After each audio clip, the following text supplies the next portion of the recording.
Yo, yo, yo. What's up, everybody? Good morning, good morning, good day, good afternoon, good evening, wherever you are, whatever time it is for you. Hope everybody's doing well. We got day 2 of Stray, and of course, video gaming news for today, April 26th. It's a good day, baby. Good day. It's Wednesday, baby. It's hump day too, you know. Halfway to the weekend, man. So that's good stuff. It's good stuff. Yeah, I don't know. Probably have to address something, man, in the news this morning. There's been a lot of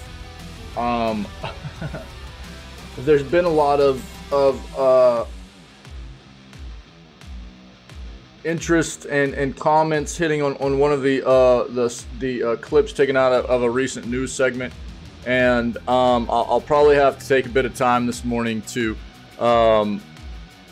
make maybe like a part 2 to address a lot of the comments that are coming out about this particular video. That way, it's just there's too many comments for me to like get in there and just address everybody. So I think what I'll probably have to do is just like make a kind of a second part to address a lot of the comments, my sentiments about what people are saying and things of that nature. And it has to do with the Burning Shores DLC for Horizon Forbidden West, and the fact that Alloy can apparently engage in a same-sex romantic relationship, which has apparently, turned a lot of people off, and has resulted in review bombing of that game. Whenever we originally came across that article, I talked about it. I expressed my sentiments on that matter. I clipped it. We put it up on the YouTube channel, and there's been a lot of reaction to it. And it's gotten to the point where like I was going to try to like reply to some of the comments I felt that needed more reaction to on my part, but it's just I think at this point it's probably better for me to just maybe address it today in the news segment and go ahead and make like a I don't know, a response video, I guess, as it would be, and we'll do that. But outside of that, man, we'll see what's new in the video gaming world. You know what we do, and see what we can find, and then we'll get into Stray Day 2. Cool, that's the plan. Let's go ahead. Today kicks off the Duviri paradox stuff. Duviri paradox stuff for Warframe 2. We'll probably take a look at what all that is going to be bringing to the table for Warframe, since we've been diving into that game over the past month, and see what that's going to be bringing to us as far as new content and things of that nature too. Cool. Let's go ahead and do it. Let's dive in here.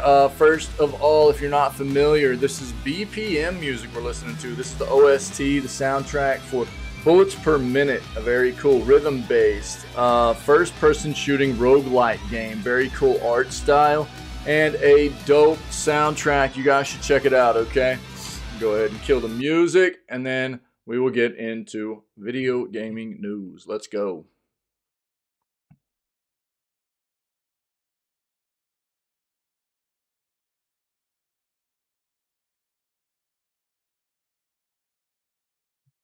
Hmm.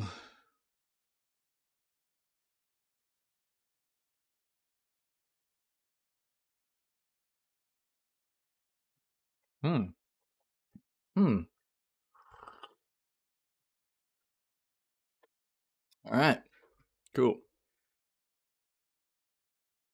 Sorry, guys. I had to do something real quick in OBS. All right, let's do this. Let's get into it. Hey, yeah, we kind of read this yesterday. Former PlayStation boss says they cancel so many games. This is most devs, to be honest. Most major devs, especially. I mean, this is the process for a lot of them. They start off with a multitude of ideas, and through the early development process, some of them get late into development before they're canceled, and that's a pretty substantial loss there. You're talking about a lot of man hours and things of that nature that have been put into a title for it to die out late in development. That's rough. But I would say the majority of these usually die off in early project development, which is where, the ideas have been tossed around enough that it seems like it might be a good idea for them to move forward with.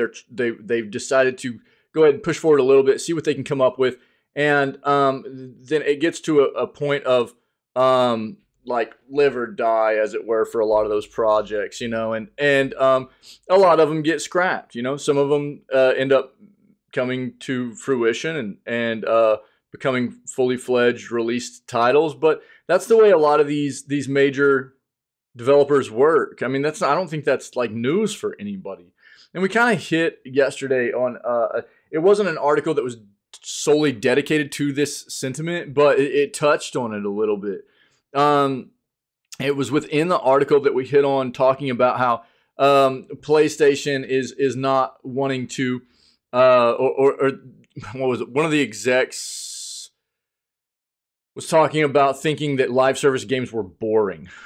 They didn't want to switch over to being primarily live service games, which I think is kind of inevitable. Not that first person or solo campaign kinds of games are ever going to go away. People love those games, and a lot of companies are very good at making those kinds of games. But the live service space is only going to grow, in my opinion. But we saw some of those sentiments come out of that article yesterday, and that's not a surprise about, a lot of games getting canceled and scrapped out of a development process. That's kind of the way it goes for big devs, man.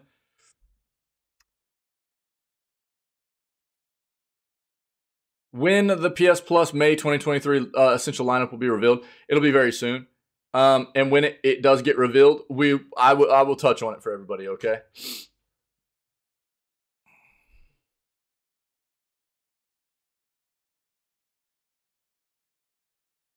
Microsoft Activision deal prevented to protect innovation. Wait, is this? Oh, really?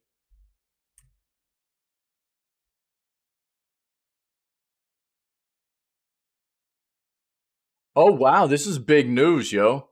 Microsoft Activision deal prevented to protect innovation and choice in cloud gaming. What? In cloud gaming? Wow. Okay. Well, we got to take a look at that. Interesting. I wasn't expecting that, to be honest. I wasn't expecting that.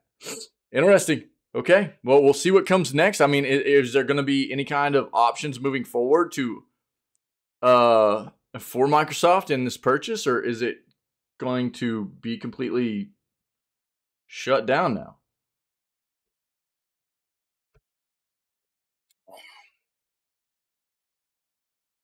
Experience gaming's wildest ending.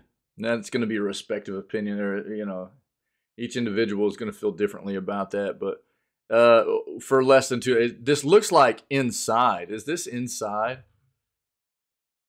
Yeah, it's Inside. Inside's been on sale everywhere here lately, all the time. But I'll pull it up for everybody.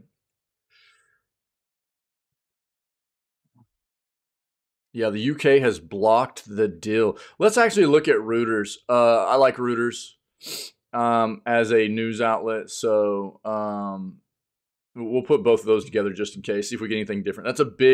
That's big news for this morning.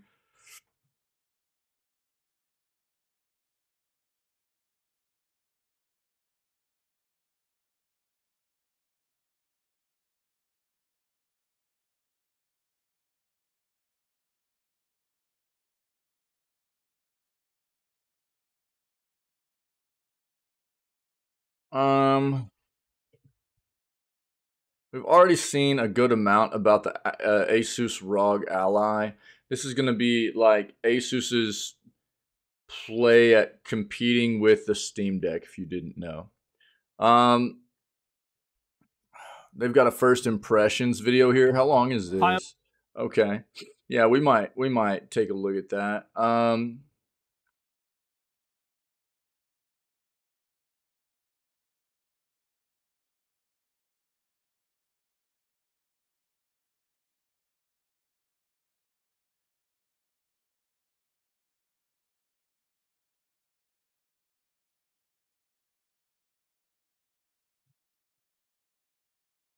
It's a long article.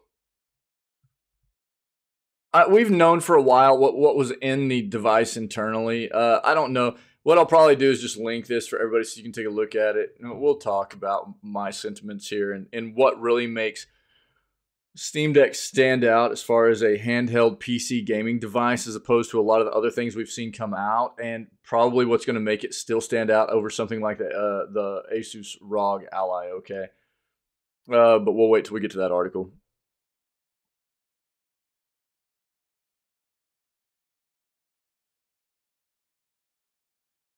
Ryzen Z1 handheld gaming chips lay down gauntlet for what?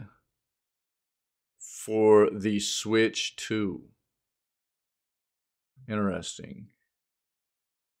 Okay, we'll read into this, see what that's talking about.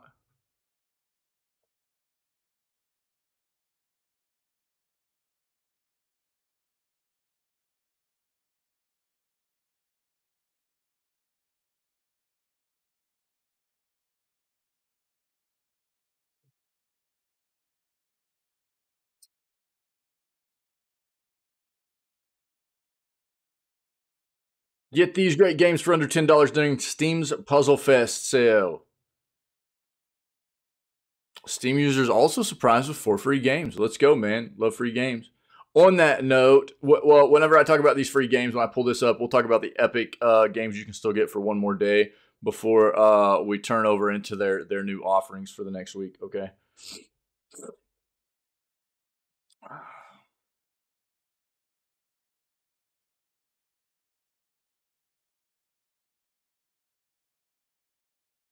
Star Trek Resurgence release date confirmed, okay?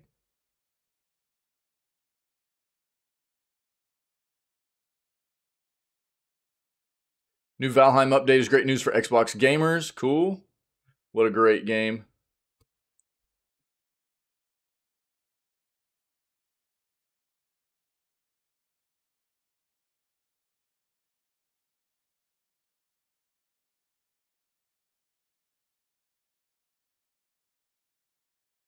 The Jurassic Park games are getting a 30th anniversary what?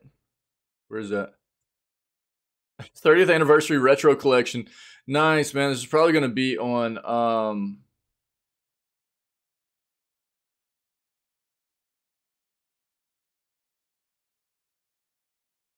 limited run games. Yeah. All right. Yeah. Cool. Yeah. Nice. We'll take a look at that.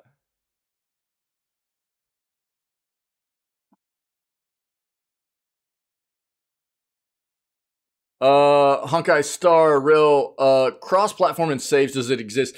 This is a game from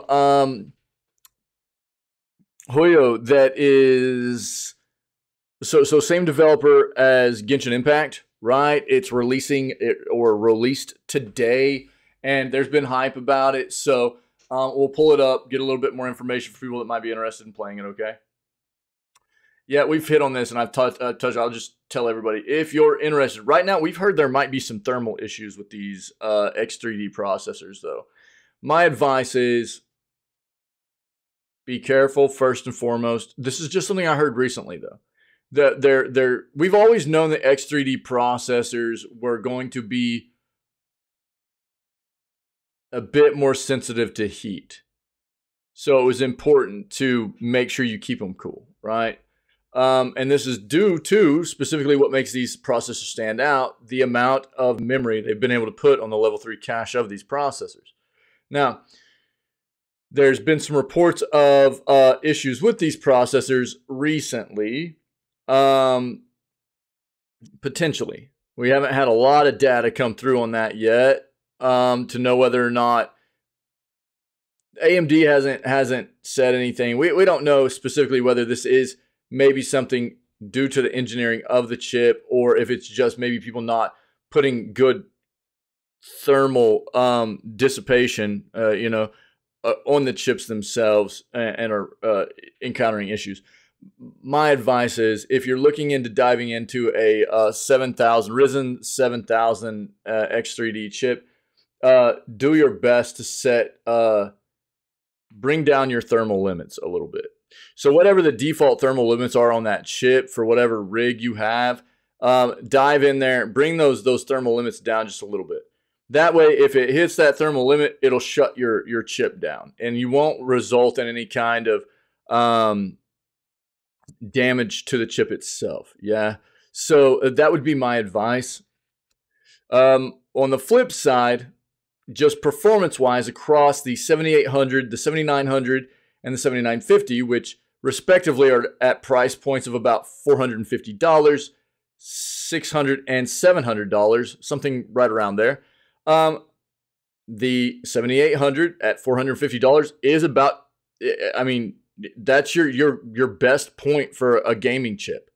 If you're not going to be doing much else besides gaming, that's where you should be going. The 7800. We've talked about it. If anybody has any questions, you need more info or whatever, hit me up. I'm not going to dive into this. We've talked enough about them and everything, but that's basically your TLDR right there for the 7800s. What's currently going on and what we know about them, benchmark wise and everything. What we've taken away from benchmarks and things like that, right?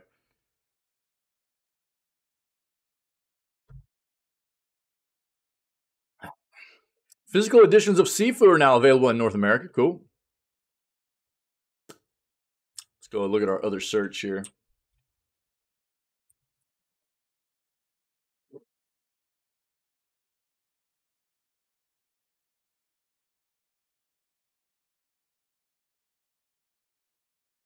Yeah. Okay. This is the first I've heard about this game in a while. So, Funko Fusion trailer. This is the game being made for like the Funko figures and stuff, or behind the Funko figures. So we'll take a look, see what they got for us there. We knew something like that was coming. We just haven't seen anything about it yet, really.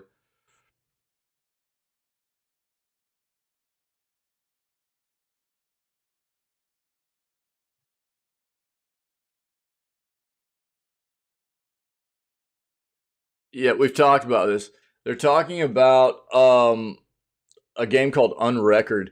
You can currently like wish listed on Steam and everything. This game looks incredibly real, incredibly real. I mean, to the point that people didn't really think that it was computer generated footage, and they thought it was real footage in the game and everything. But it's been the developers debunked it. They showed proof that this is in game, or this is in engine generated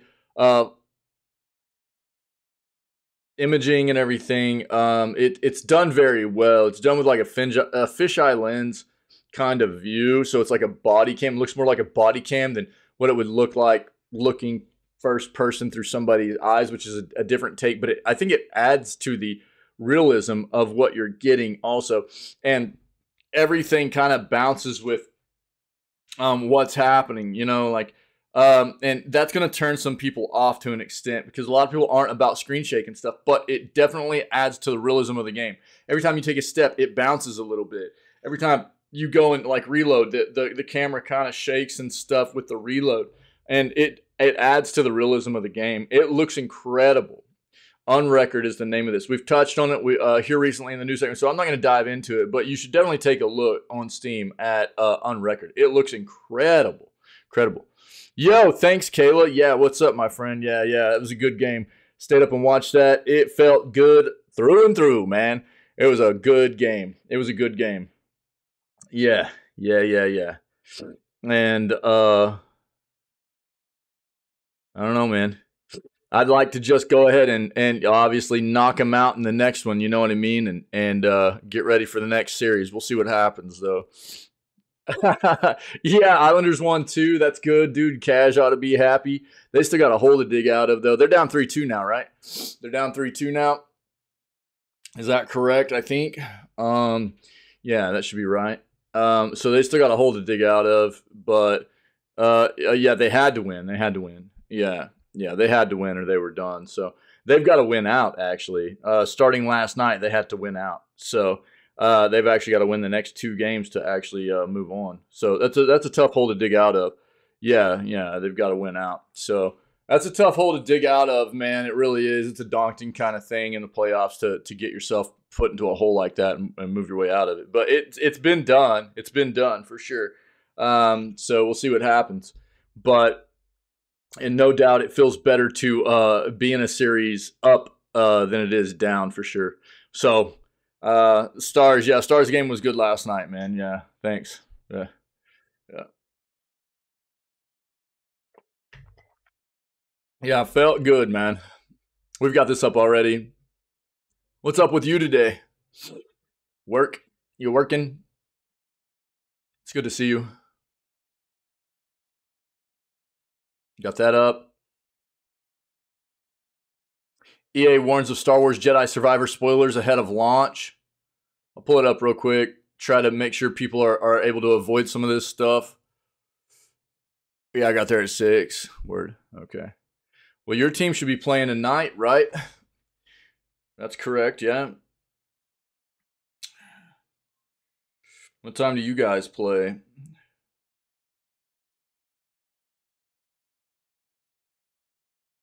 Let's see here. Oh, no. Tomorrow? Really? What? Oh, that's weird. Did you guys are you getting 2 days off? Huh. Yeah, so are we then, I guess, huh? Yeah. All right. It's because of the traveling, probably, huh? Probably because of the traveling. You guys are having to travel, right? Not that you always get 2 days off for travel, but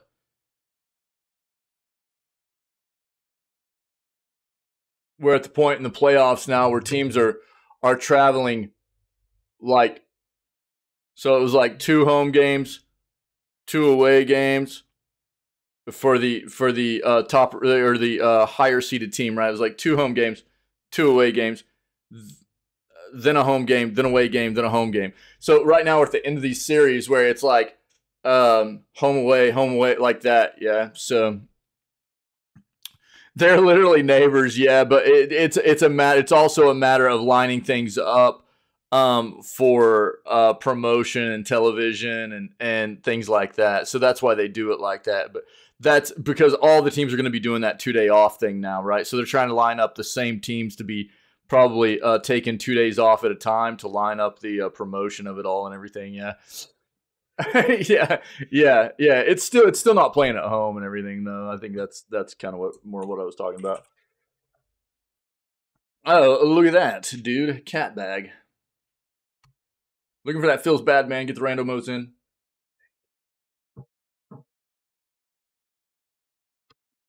Um, Interesting.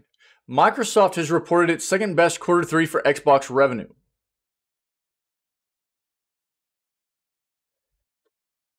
Okay, so here's what's kind of funny and a bit awkward about this article here, right? So Microsoft reported its second best quarter 3 for Xbox revenue all time, apparently, right? But then you've got reports coming out that Microsoft isn't happy with Xbox currently,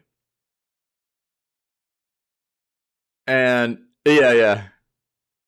I know what you're saying too. Yeah. I know what you're saying too. Yeah, it's kind of absurd, right? It's kind of absurd, but yeah, I get what you're saying too. Um, so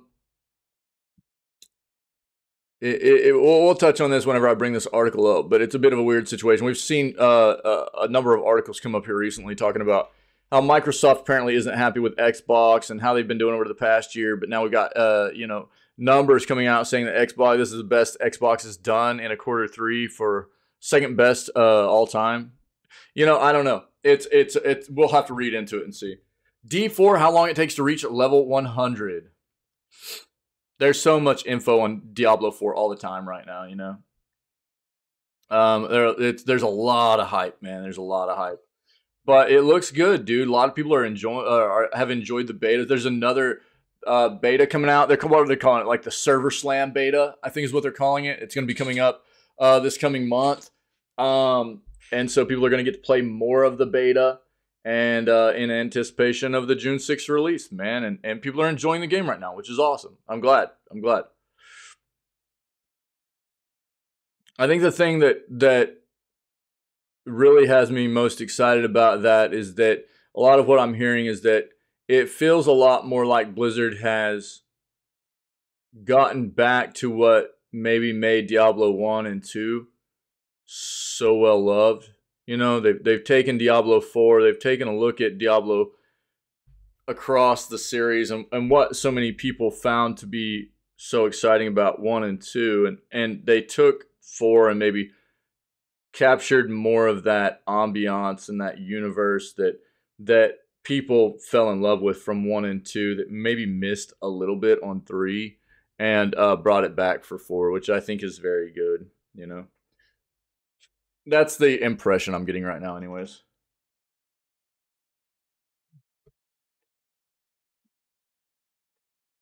What is this? Xbox kicks off Starfield marketing with what? I'll pass.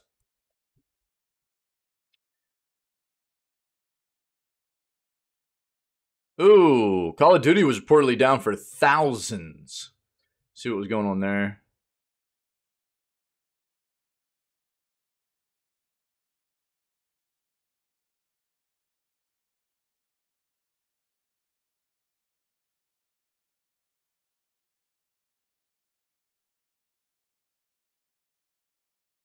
NHL 23 joins EA Play and Xbox Game Pass Ultimate. You know what sucks though? This game's never on PC. Oh no, for real?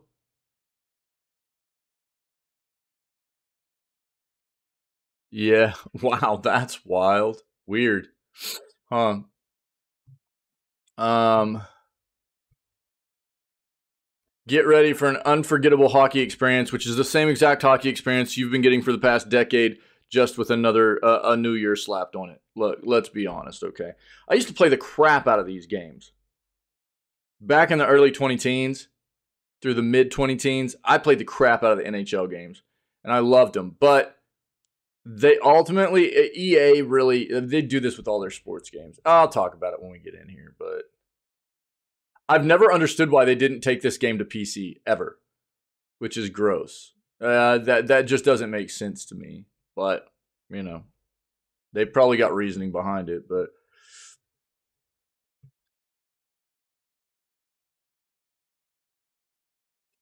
oh, Witcher season 3. Okay. All right, Kayla. Yeah, it was good to see you. It was good to see you. I hope work goes well. Yeah, we'll see you around lunchtime probably. All right. Witcher season 3 teaser video reveals June debut date. So, this is going to be the final season with Henry Cavill. Yeah. Yeah. Thanks, my friend. I appreciate it. I think the his final season with Henry Cavill as Geralt. Yeah. So I will definitely watch this season, and I won't probably watch any more Witcher unless they completely move away from the narrative that has anything to do with Geralt. Because unless it's like a young Geralt or something like that, where I can actually, because right now, if for those of you that don't know, and I know that this isn't necessarily video gaming news, but it is a video game adaptation, so we'll touch on it for a moment. What they've done is basically everything we've gathered in this situation is that Henry Cavill has decided to no longer be a part of this show, large in part for what seems to be a disconnect between what the writers want to do with the show and what Henry Cavill feels like should be done with the show, which is keeping it very canon. And true to the original story of The Witcher and everything like that.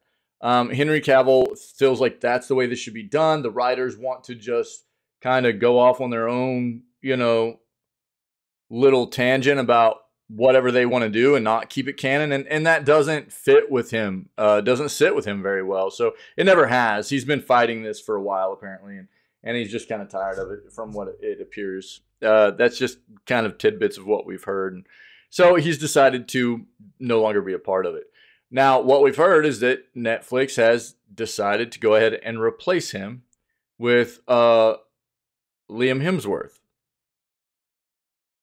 And nothing against Hemsworth as an actor or anything, but you trying to replace somebody like Henry Cavill, in my opinion, that's been playing such this iconic character for 3 seasons now, trying to replace him with somebody else, I can't. I won't be able to watch it. I just won't be able to do it. I don't see it working. I don't know how anybody can watch it and go, "Oh yeah, this I can still immerse myself in this," and think, seeing a different actor play that character and go, this is still the same story. This is still the same character or whatever. I won't be able to do it. It'll ruin immersion for me. So I don't know.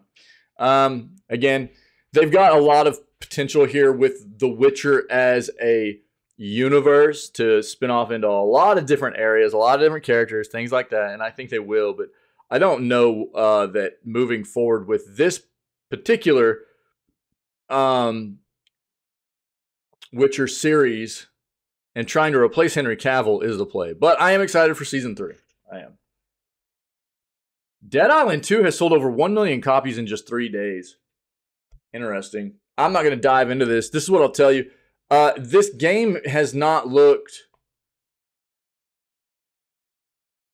particularly like incredible to me. It's about what you'd expect. It's a zombie hack 'em up game, and to an extent that can be fun. But I mean, what I expected was this is going to be just about like any other game like this, where you get some enjoyment out of it for a little bit, and then it'll kind of get repetitive, and it's a lot of the same thing you get in a lot of other games. I didn't really see anything unique about it. It's your character's infected, but you're not totally changed over into a zombie, so you're more powerful for some reason. You can make custom weapons that have fire or electricity, very Dying Light. The previous thing was also very Dying Light. A lot of zombie games do this, and you go through, you quest, you fight bosses, it's very just get in here and just slaughter things, right? I mean, and that can be a lot of fun. It can be a lot of fun. But Metacritic we looked at here recently, and it was just, about an average 7 review, Yo, Happy, what's up, dude? Yeah. And I mean, I think this is just a testament to kind of like the lull that we have right now in the gaming industry, really. For games like this that are kind of like, I mean, not bad necessarily, but I mean, one of the other things that I was worried about with this title is, again, this game itself had been in quote unquote development for roughly 9 to 10 years at this point. It had changed hands of different developers a couple of times, and there were things to be worried about. But apparently, it's done okay. Just like off of reviews of what people think about the game. I'll bring up the Metacritic in a moment. But I think the fact of like we've looked recently, like we saw a chart a few days ago about like the best-selling Switch games right now, and some of the games that were at the top of it were ones you would expect, like a lot of the Nintendo games that are just always at the top. Then there are some that are just like, really? Those are the games that are at the top? And I think it's just because we're kind of in like this lull right now of the industry of not a whole lot of like real exciting games releasing, which isn't really unexpected for this time of the year. It's going to start ramping up because we're about a month and a half away from the summer showcases. There's going to be a lot of games releasing in the summer and everything, but like right now it's kind of that down period that you'll see normally every single year right now, where there's not a whole lot of like real hyped up stuff coming to the table for us. So I think that potentially plays a part. People are just looking for new stuff to play, and it might have just been a really good spot for Dead Island 2 to release at, And I mean, good for them. Let's look at the Metacritic on it real quick. Happy, what's up, dude? How you doing today? I can't type this morning, by the way. Yeah, there we go. Brain farting, dude. Like a 75 Metascore. That's respectable, man. It's respectable. 6.2 user score. So I mean, if you kind of meshed these together, if you took the meta score, the critic score for meta, and then you took the user score and you kind of put those together, you'd be at about probably roughly a 7, a 7 out of 10. And yeah, exactly. Or like, I think this is on Game Pass too, is it not? Is this on Game Pass? I think it might be on Game Pass. And if it's on Game Pass and you already have a subscription, play it on Game Pass. You know what I mean? Yeah, I totally agree with that, Happy. Yeah. Went to a hard tangent. About what, dude? I'm all good, brother. I'm all good. I don't whatever it was, man, we're solid. No, don't even trip, brother. Yeah.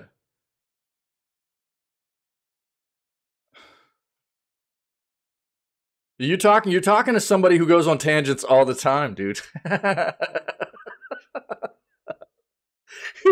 You're talking to me, dude. The tangent master, bro. I am the rant master, dude. Don't even worry about it. Yeah, I mean, again, I rant all the time. I go into tangents all the time, and I enjoy having yourself and everybody else that's always a part of what we do here engage in those conversations, because what it does is it brings about different points of view. I'm not always going to be thinking about, because that's what I want to. I want to have anything we talk about. I like to have a really well-rounded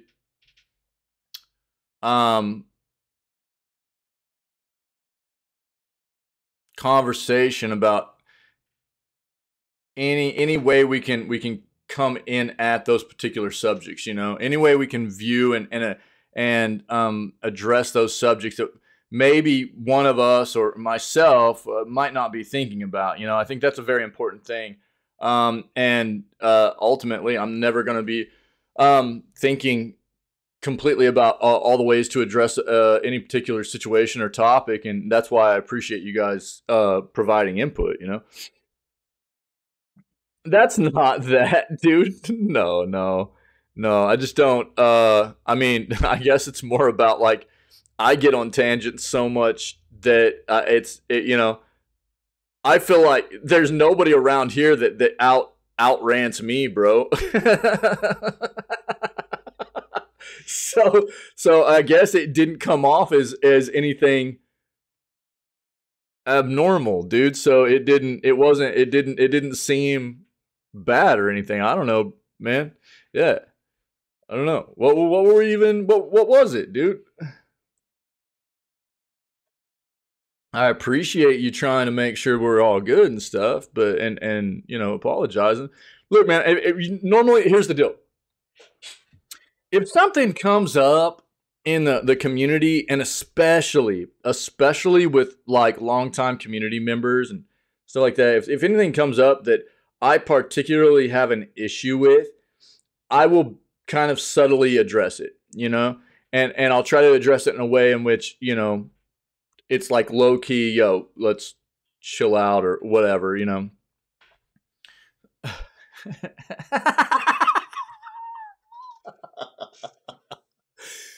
But at the same time, if I know that I can contact somebody, like if it's something that I feel like I absolutely need to address for the community, if something's happened that deems worthy of addressing, I'll hit somebody up in Discord through like a DM.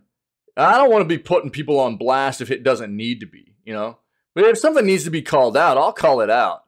So if I didn't call something out during the live stream, or if I didn't hit you up in like a DM on Twitch or on the Discord, I wouldn't trip. You know what I mean?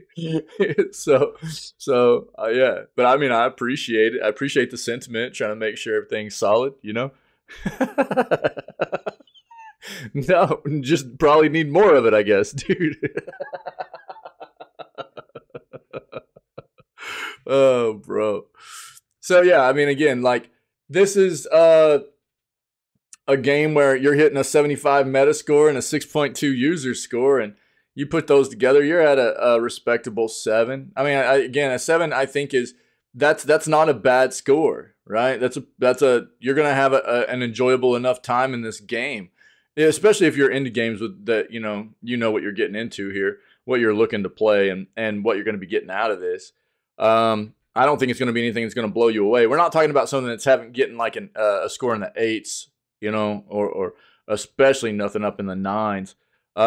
But it'll be enjoyable enough, I think. It was probably a good time for it to release.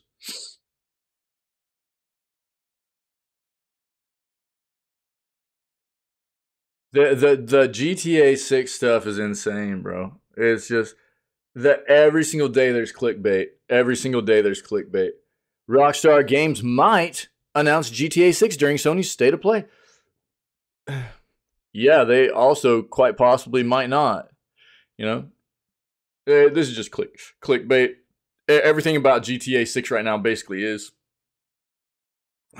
So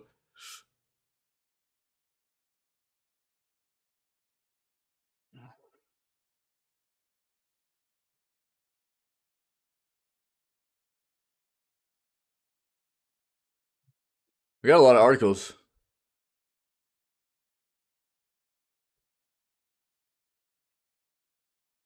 Looks like there's a leak for Fortnite Season 3 that might be hinting towards a desert theme coming our way. I'm not going to dive in. We got enough articles right now that we'll see for sure if this is in fact going to happen in the near future. But just as far as like a leak that's unconfirmed or anything, but just know that that's a possibility coming our way. Yeah, did you guys hear about this crap? Wizards of the Coast sends Pinkertons to YouTuber's house for magic cards. Did you hear about this crap? yeah, dude. Yeah. That's funny, dude. This is wild, man.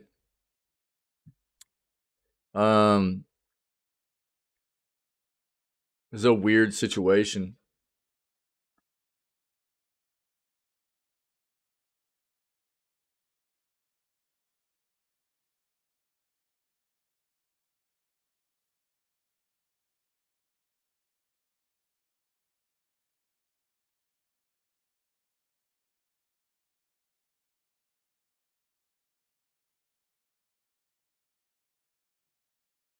Um, so if you don't know like who the Pinkertons are, this is like an outfit that large corporations will contact to like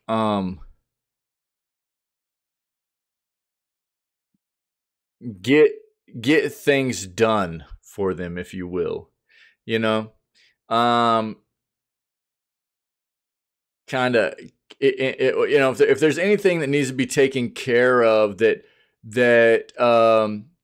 a company doesn't want to take care of themselves, that could be thought of as maybe kind of scummy or sketchy, intimidation, things like that. They contact these what would be referred to as Pinkertons, and yeah. And but I mean, it's been a real deal thing for a long time. There's like these organizations that have been around and have been utilized for those purposes in real life. And apparently, Wizards of the Coast, which is also Hasbro, if you will. So Hasbro owns Wizards of the Coast. They got apparently pissed off because some individual got a hold of some magic cards that had not officially been released yet and showed them off. And they sent people to their house with intimidation tactics and stuff, trying to like get them to hand the cards over, take down the videos, like stuff like that. Apparently, I don't know. We'll read about it. I haven't really taken a read at it yet, but this is some stuff, dude. You know, as somebody who grew up playing Magic, like I loved Magic, dude, back whenever I was younger. But from, you know, a lot of stuff we've been finding out about Hasbro and Wizards and stuff like that, dude, these are looking like some really, really, really scummy companies right here as of late. Well, I'm going to pull this up just because I need to know what's going on there. Talked about this yesterday.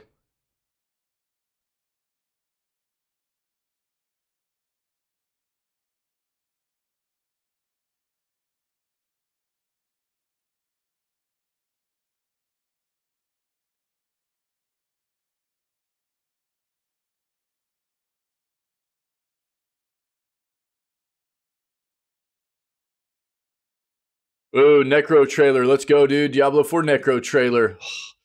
God, it really hurts me not to be playing that game, you know. It's a little rough. I need to take a look at something in just a moment.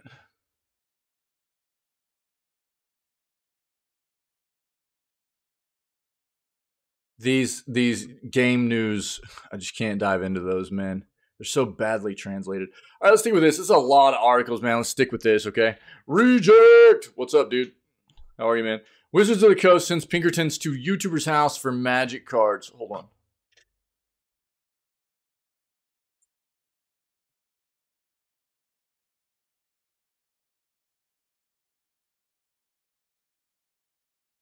on. Okay.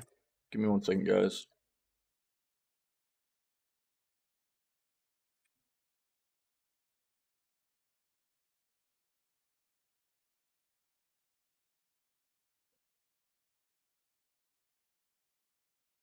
Yeah. Okay.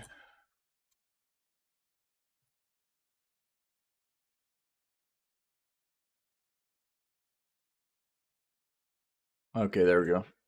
All right, cool.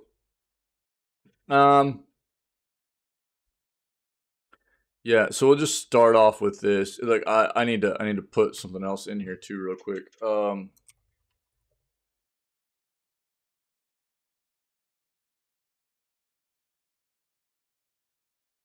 So we got to talk about some of the end of this news segment too. I gotta make it like a response video to some stuff going on YouTube right now with one of my other videos. So we'll end the news segment with that, but we'll get everything else done first.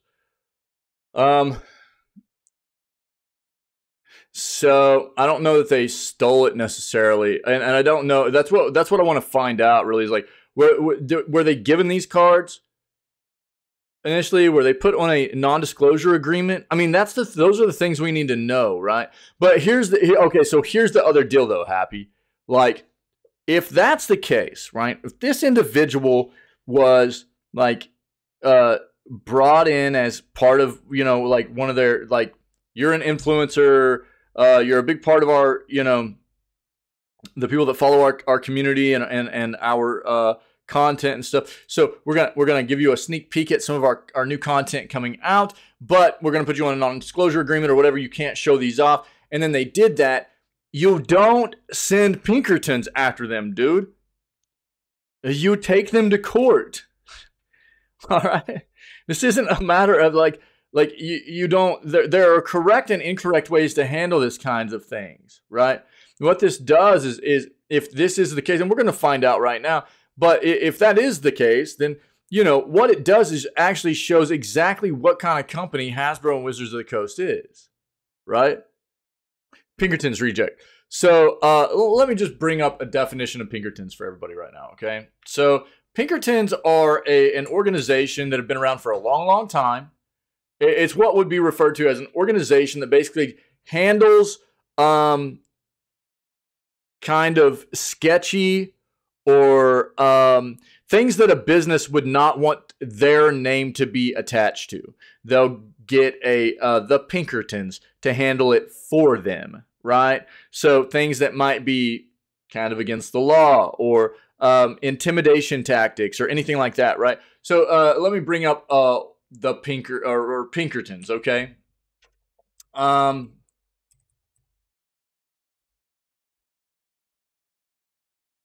um,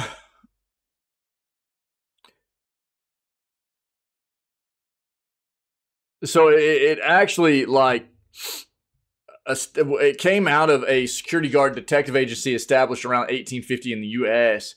Um,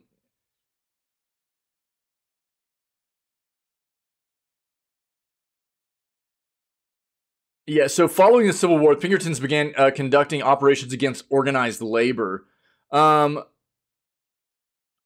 So during the labor strikes of the late 19th and early 20th centuries, businesses hired the Pinkerton Agency to infiltrate union supply guards, keep strikers and suspected unionists out of factories, and recruit goon squads to intimidate workers. Um, so it's like, apparently it's still a thing that's around. They're still used for these, like, kind of scummy kinds of uses, you know. From what I understand, I don't know a whole lot about it, but this is apparently what the situation is here, right? We'll probably get a little bit more of an idea exactly what's going on as we dive into this. So now that we know kind of the history behind the Pinkertons, what they're known for and doing, a little bit better, let's read this and see what's up. After unreleased magic cards leak online,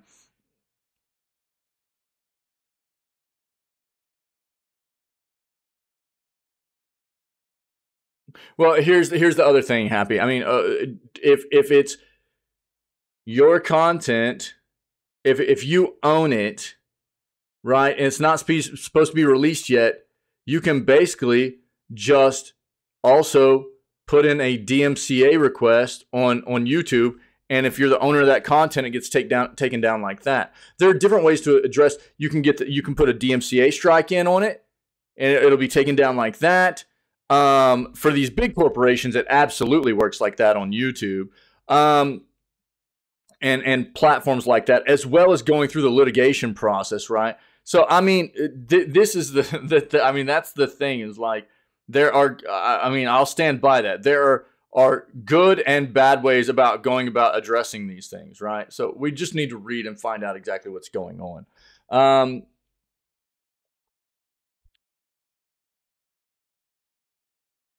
And I don't know exactly what all the info is here, but we'll figure it out, okay?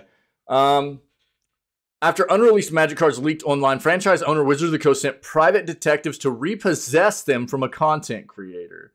Leaks are a ubiquitous part of gaming these days, but Magic the Gathering owner Wizards of the Coast has had a more aggressive response than most. Company apparently sent Pinkerton agents to retrieve unreleased magic cards that a YouTuber recently showed off in a video. According to a response video by the YouTuber Dan Cannon, the agents showed up at their house and frightened the content creator's wife. Agents then repossessed the cards and told Cannon to take the videos down. Cannon also told Kotaku the agents threatened them with jail time and up to $200,000 in fines if they did not cooperate, and that they wanted to search their entire collection of cards for stolen property. Wizards of the Coast confirmed to Kotaku and other outlets that the Pinkertons were employed as part of its investigation. Today, Pinkerton advertises itself as a security and risk management firm under the umbrella group Securities AB. The firm is arguably better known for the role it played in fighting against organized labor in the 19th and early 20th centuries, serving as a private law enforcement firm for Gilded Age industrialists who fought against unionization. A 2020 report from Motherboard said that Amazon employed the firm to spy on its warehouse workers amid attempts to unionize. Earlier this year, Wizards of the Coast came under fire when the company attempted to change the legal framework surrounding D&D third-party content, and it was ultimately forced to abandon that action. Yeah, that's the thing, is like, this isn't the first thing that Wizards of the Coast and Hasbro has done that has come off as very, very scummy here lately. That's what I was hoping we would find out. Also, Happy, like, how did they get these cards? And apparently we don't know that yet, right? So, yeah, so. this is what I want to get across to people also, is that a private investigator cannot force you to do anything. They're going to. This is why people need to know your rights, okay? So at least within this country, there are a lot of agencies that are private investigators, but they are not law enforcement, okay? Yo, hold on real quick. I've got some weird stuff going on. What's happening here, dude? No, you stop. You stop right now. There we go. I just noticed something was getting weird. We should be good. Here we go. Sorry, guys. So I don't know how they got those actual cards and everything, but this is where people are even with police, people are not aware of their rights, and quite often they're taken advantage of because they don't know what their rights actually are. Right? Reject. So especially when it comes down to an organization like this, that agency literally had no right to be at their house, in their house, threatening them.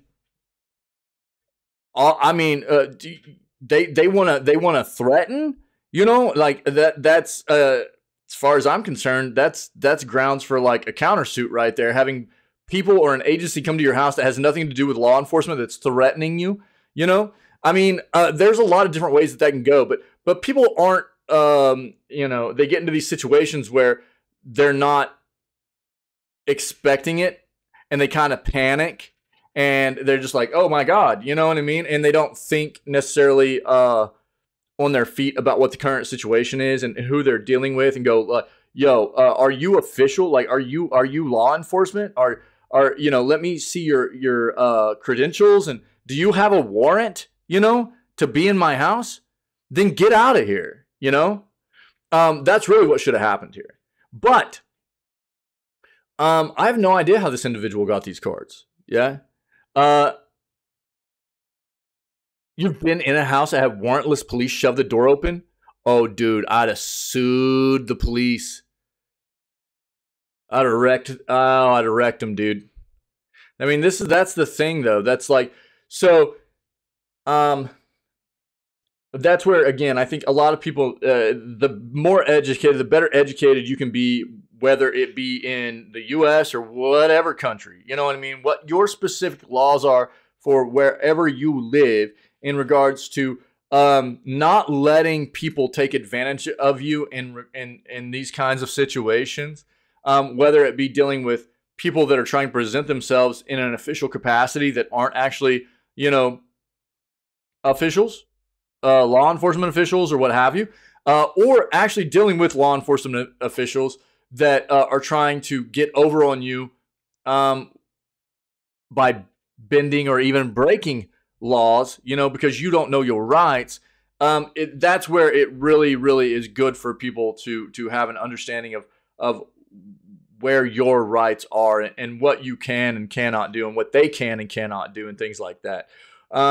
So, and look, every country is different on that kind of stuff. So it's just respective on where you live and everything. But I mean, there's a lot of information missing on this article, to be fair. I mean, how did this individual get these cards,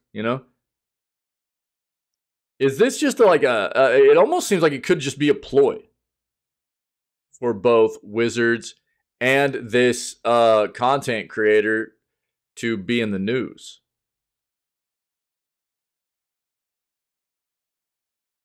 Oh, police have done that kind of crap forever, dude. Yeah, but we're getting to a point where they're starting to get called out for it a lot. They still do that kind of crap a lot. They use unnecessary force. They break into places without warrants. I mean, they do all kinds of crap. But that's, again, I think that's one of the things where people are starting to understand that, like, anytime, and look, it's not that I think that all police are corrupt, but I think a lot of them are. At least here in the U.S., I think there are a lot of bad police officers, and but I think there are good ones too. But I think people have gotten to the point where you never know, so people just always have cameras rolling, which I think is smart. You just always have a camera rolling. They can't keep you from rolling that camera. So you just always have that camera rolling. If you get pulled over, turn your camera on. Start recording. You know what I mean? What's it going to hurt? You know? And that's where we've started to notice that, like, there's so many situations and instances of these kinds of things that happen where you get these people that are put in these positions of power that think they can just take advantage of people because people aren't going to be informed of their rights and they're not going to stand up for themselves or whatever. And it used to be that way a lot. But I think it's becoming more and more the opposite, which is good. That's also another thing. Yeah. Yeah, yeah. Well, so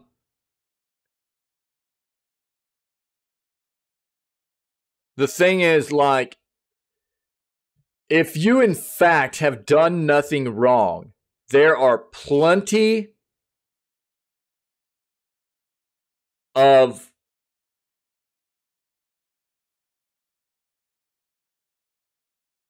agencies out there that would love to represent people in a civil case against these you know, and they don't need upfront money or anything because they know you're gonna win on the back end, especially if there's video proof of it.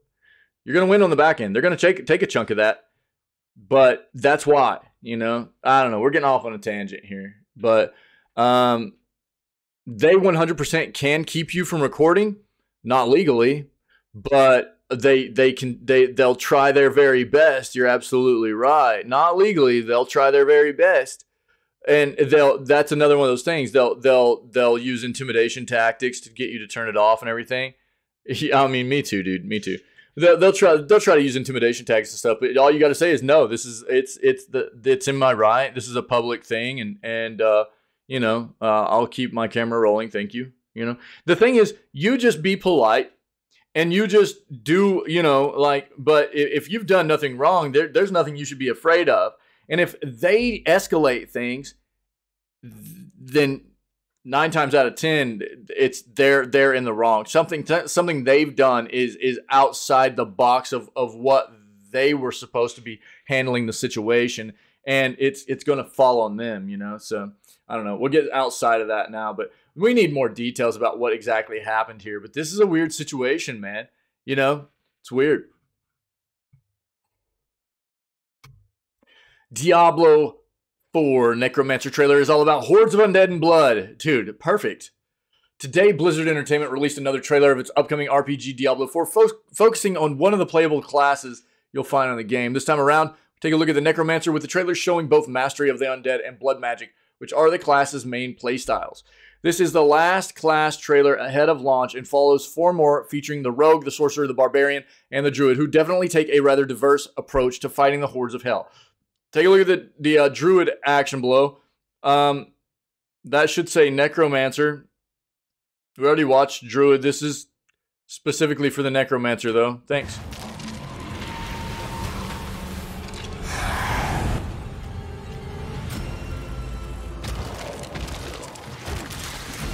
I think we've already seen some of this, but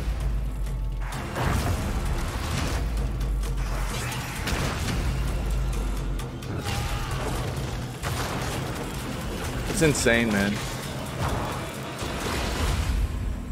Your death comes.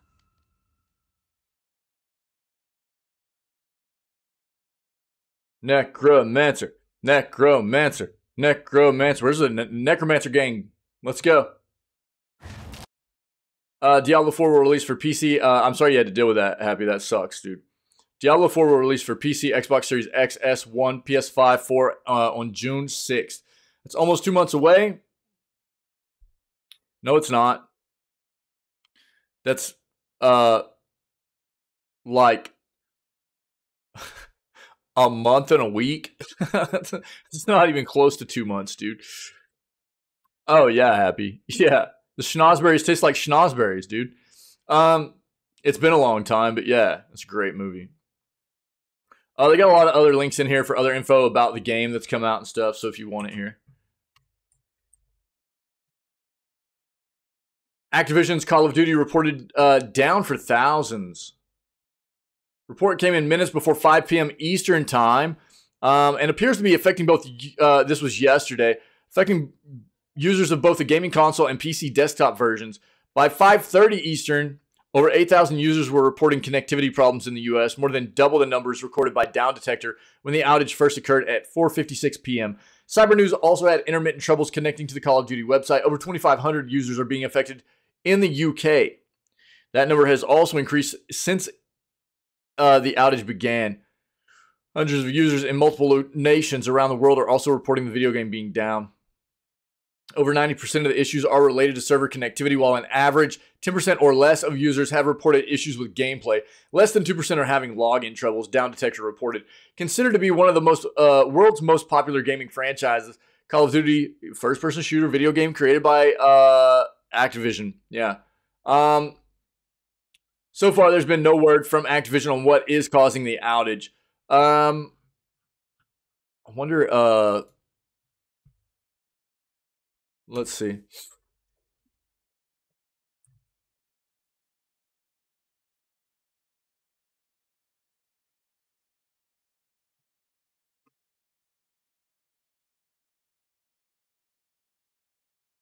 It looks like it's okay now, but yeah, you can see here's Down Detector, right? And you can see yesterday at that time that they were having a lot of issues. So I don't know. We might end up hearing what was going on, but I don't know.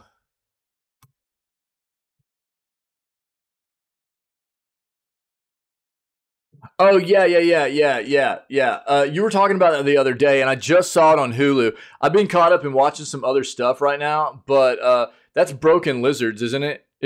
Are they the ones that made it? Was it actually their development company, their production company? It was Broken Lizards, aren't they the ones that made Super Troopers?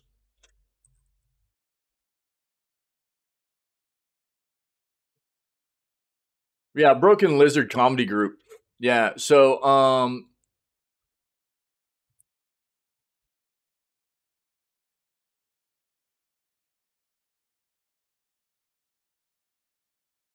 I wonder if they're all the ones behind it again.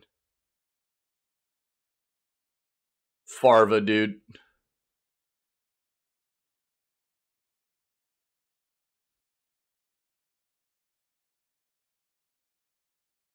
Maybe not. Yo, shush your mouth. No, stop, dude. Shut up.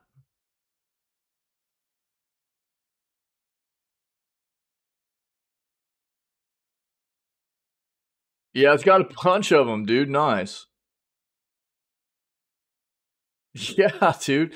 I wonder if it's actually being attributed to like their comedy group and everything still or not. I don't know. But that's what they were always known. I mean, they did a bunch of shows back in the day, right? And it was always Broken Lizard was their rabbit. Two more guys. Yeah. You can see them in here. Yeah. There.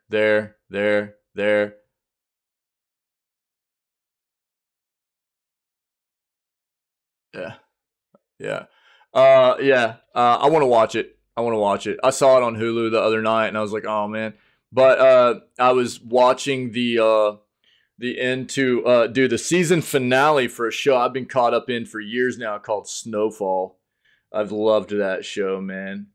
And it comes out, a new episode comes out every Thursday whenever the season's out. And I hadn't gotten to watch the last episode. It's the season, or it's the series finale, not season finale, it's series finale. And it was pretty crazy. I don't know. Yeah, I knew it was gonna end like kind of wild, but it was a really good show through and through, man. I liked it a lot. One of my my more loved shows I've seen over probably the past 5 years. A show called Snowfall on FX. It's really good. Um, NHL 23 joins EA Play and Xbox Game Pass Ultimate. Get ready for an unforgettable hockey experience that's just like hockey experiences from 10 years ago. Look, dude, I'll talk about this. Good news for hockey fans. EA Sports NHL 23 is now available on EA Play and Xbox Game Pass Ultimate, bringing you the most exciting hockey action you've ever seen. Owen Gower, an experienced gaming journalist and true hockey enthusiast, is here to give you an inside look at what's new in NHL 23. Now on EA Play and Xbox Game Pass Ultimate, enhanced strategy systems for fine-tuning playmaking skills, new last chance puck movement feature, Hockey Ultimate Team mode now includes a women's team, so they can get even more people into buying into their loot boxing. Let's go, EA, yeah!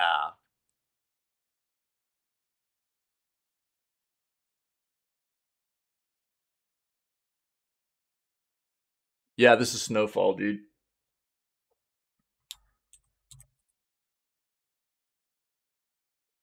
Snowfall, bro. It just finished. Like I said, the final the series finale just hit on this past Thursday, and I just got to watch it. I just found time to watch it, but it's fantastic, dude. For me, it was just I started watching it when it first came out, and I've been hooked ever since, man. It's just like every time a new season came out, I was like watching every episode. You know, just couldn't get enough of it. IMDb rating 8.3. You know, it's pretty solid, man. Look at the early days, the crack cocaine epidemic in Los Angeles during the beginning of the 1980s. So it's that whole kind of thing. Drama horror. No, it's like drama. Very, very drama. Yeah. So it actually has to do with like basically this whole like corruption of like some U.S. government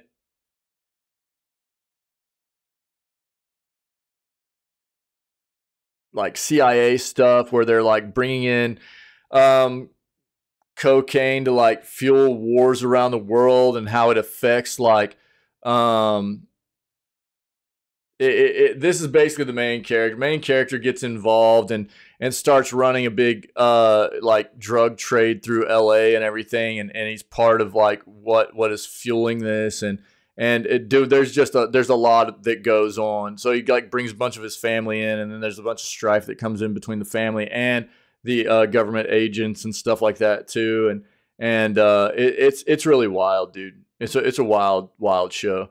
But it's not like horror. It's just drama. It's just drama. That's it. Yeah, thriller drama kind of show. You know, it's kind of wild. It's very good, in my opinion, anyways. Highly recommend. NHL 23, most immersive and innovative hockey game yet. Bro, look, this doesn't even like. So yeah, so basically history. Yeah. Yeah, dude. Yeah. Look at how I'm sorry, dude, but like just looking at this looks terrible. Compared to what we see in games nowadays, this looks just like the NHL games I used to play back in like the early 2010s, dude. This doesn't look any better. And that's why I'm saying is like these EA with their sports games, this is what they do. They don't actually improve these games very much. They basically will like make you like maybe one change to like some of the gameplay or something. Really, what all they care about is getting a new season of Hockey Ultimate Team or a new season of Madden Ultimate Team going. You know what I mean? Because that's where they make their money. EA, it's the same game. Yeah, exactly. What they do is they just take it, they slap like a new year on it. They go take 22 off, put 23 on it, and you know, they'll change like some of the like people, the players that retire, take them out, new players, bring them in. That's about it, you know.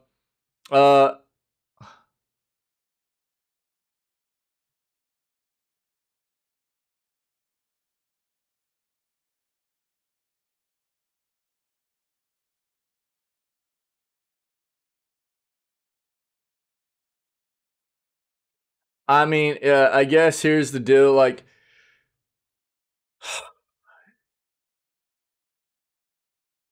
for those like I used to love these games and I love hockey, but just knowing what EA does with these games really turned me off, and the fact that they just really started I could really see where all they really cared about was like the ultimate team stuff, and that's all they were really focused on, and it got real gross to me.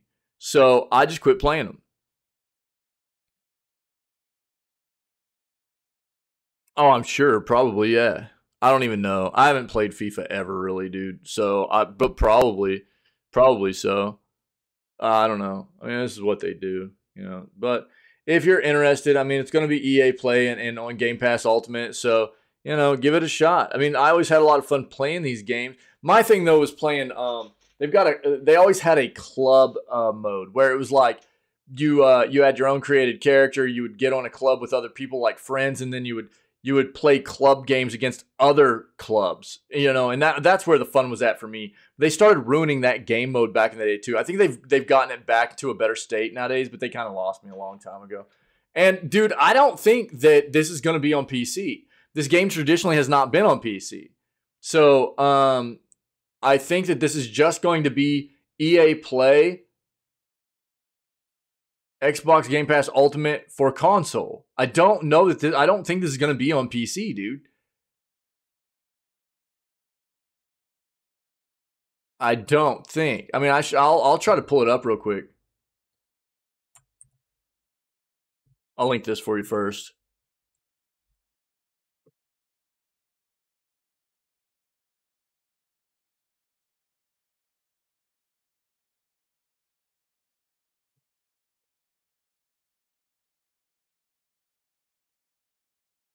Wait, what?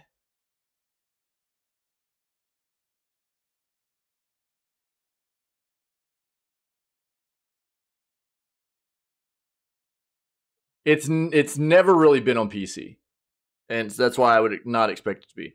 Um,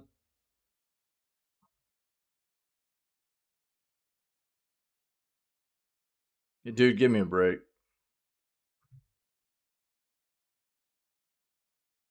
Terrible.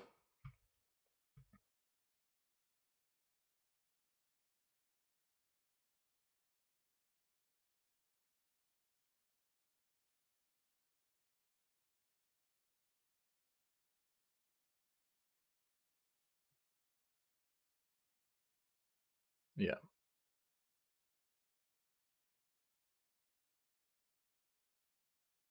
Nope, not on PC. So it'll be on Game Pass, but not PC on not Game Pass on PC. So there you go, man. I don't know. Again, it's one of those games. I used to love that game. I used to pre-order. That was a game that I consistently pre-ordered year after year for about 5 years in a row, until I finally just saw through the. It got to a point where it was just too obvious that EA was just being gross with it, and I lost it. I couldn't do it anymore. You know. No, don't be ashamed at that. This is what I'll say. I keep saying this. EA is still doing a pretty solid job at making single player games. I think that's one of the things they that's been able to keep them surviving. Honestly, I mean, not surviving, but I guess more in the good graces of a lot of us gamers. You know, the fact that they still make pretty solid single player titles. And there are a lot of people hyped about that game. Don't feel bad about that.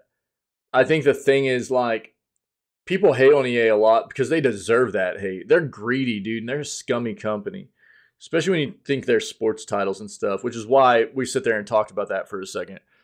Um, they're gross, dude. EA's pretty gross, but to be fair, they do a pretty good job at their single player campaign type of titles, man. So don't I wouldn't be ashamed about that. Ultimately, look, man, I mean, gaming's supposed to be about having fun. And unfortunately, I think a lot of these developers suck the fun out of games for a lot of people because of their stupid greedy mechanics they get at quite often. at least that's the way it works for me. And I think a lot of other people feel like that too. I know a lot of other people in this community feel like that. That's why we hang out together. We have the same kind of sentiments in regards to that stuff. But it's not like they've totally lost the ability to make decent titles. And the Star Wars stuff, they're doing a good job with that, you know. So I wouldn't feel ashamed about that, man. I know that, you know, for you and for myself as well, there's an amount of that, like, you know, just supporting EA feels gross, right? Like, so it's like feeding the beast, if you will, right? It's like one of those companies that we all kind of hate to support, but they still produce some quality content that you can't help but want to dive into from time to time. And I understand that. You know, gaming's supposed to be about having fun, and they still make some fun titles, man. So I don't know. It's a rough thing. It's hard, you know. D4, here's how long it takes to reach level 100. You're going to have to sacrifice a literal chunk of your life to defeat Lilith. Anything for Lilith, you know? Spicy. Diablo 4 Associate Game Director Joseph Pipiora has revealed that it will take over 150 hours to grind to level 100 in the upcoming action role-playing game. Reaching level 100 will take 150 plus hours for the average player experience, replied Pipiora to fans on Twitter, confirming the inevitable and significant time sink that Diablo 4 will represent when it launches on June 6th later this year. Earlier this month, the developer also revealed that it would take around 80 hours to complete each season's Battle Pass, which will feature both a free and paid premium track featuring more cosmetic rewards. This isn't the first time that a brief social media reply has imparted significant information about D4. Recently, the game's general manager, Rod Ferguson, let slip in a Twitter reply that there were, quote, no plans at the moment to include popular map overlay function in the game at launch. Similarly, players found out that characters who fall in the PvP areas known as the Fields of Hatred will face permanent deletion on hardcore mode, when the game's global community director, Adam Fletcher, quote, tweeted a question with the single word permadeath. D4 is set to receive one final beta test nicknamed the Server Slam, which will run from May 12th to the 14th.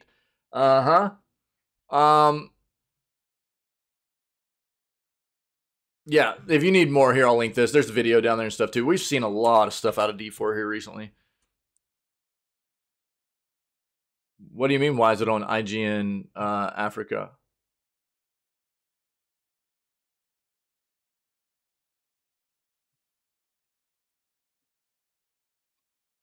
Why wouldn't it be?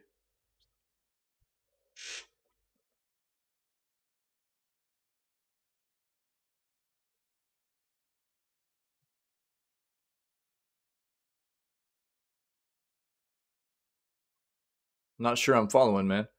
EA warns of Star Wars Jedi Survivor spoilers ahead of launch. Here you go. So EA is warned about spoilers floating around online for Jedi Survivor. Ahead of the game's launch later this week on April 28th, the game has seemingly broken street date in some places, with at least 2 instances of players having and sharing content from the game online. A now deleted Twitter account started posting details about the game yesterday, having seemingly completed it, along with the screenshots and general thoughts about how it goes. While the Twitter account is no longer available, those details have spread like wildfire over the internet. In a statement on the official EA Star Wars Twitter account, the company asked people to avoid posting spoilers, asking those who have access to the game to be mindful of others when posting about it. Pete Stewart, a senior writer at Jedi Survivor developer Respawn Entertainment, also chimed in, asking Twitter denizens not to spoil the game. Please, friends, this is a quote, please, friends, don't spoil the game, Stewart tweeted. We all worked very hard to create something that hopefully surprises and delights you all. I know a lot of people will be upset to see spoilers before they get to play, and for us, it's really disheartening to see as well. Be kind.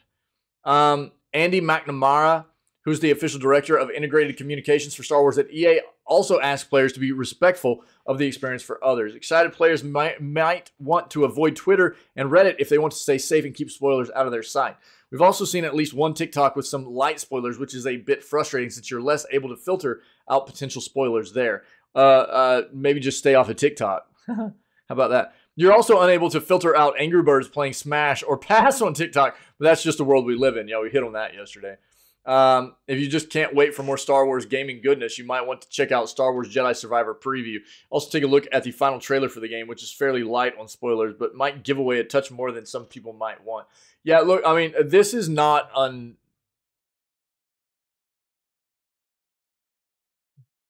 Well, I mean, to be fair, there's like, I mean, there are a good amount of people in Africa that speak English as well. So, what it might be is it might be a situation, and I don't know for a fact. IGN Africa, it might translate. It might be embedded for the actual site to present the article in the language based on your IP location as to what your like most common languages for the region in which you're accessing based off of your IP or something like that. You know what I mean? So for where I'm accessing it, it might have just automatically translated to English for me. So they might have it. They might have different versions of the article set up already translated. And so like in Africa, you know, it might be more towards different regions of Africa for different languages that are more prominent for those different regions of Africa. You know, it could be something like that. You know what I mean? Who knows? But technology is good like that, right? So, um, but Africa is one of those. I mean, it's a very, very large continent, right, with a lot of different languages, and so IGN Africa probably has something like that set up where it could work like that. You know.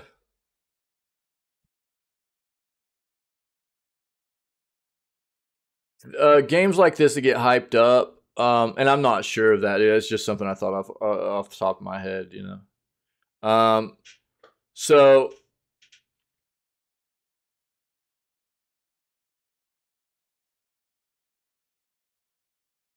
hold on. See something.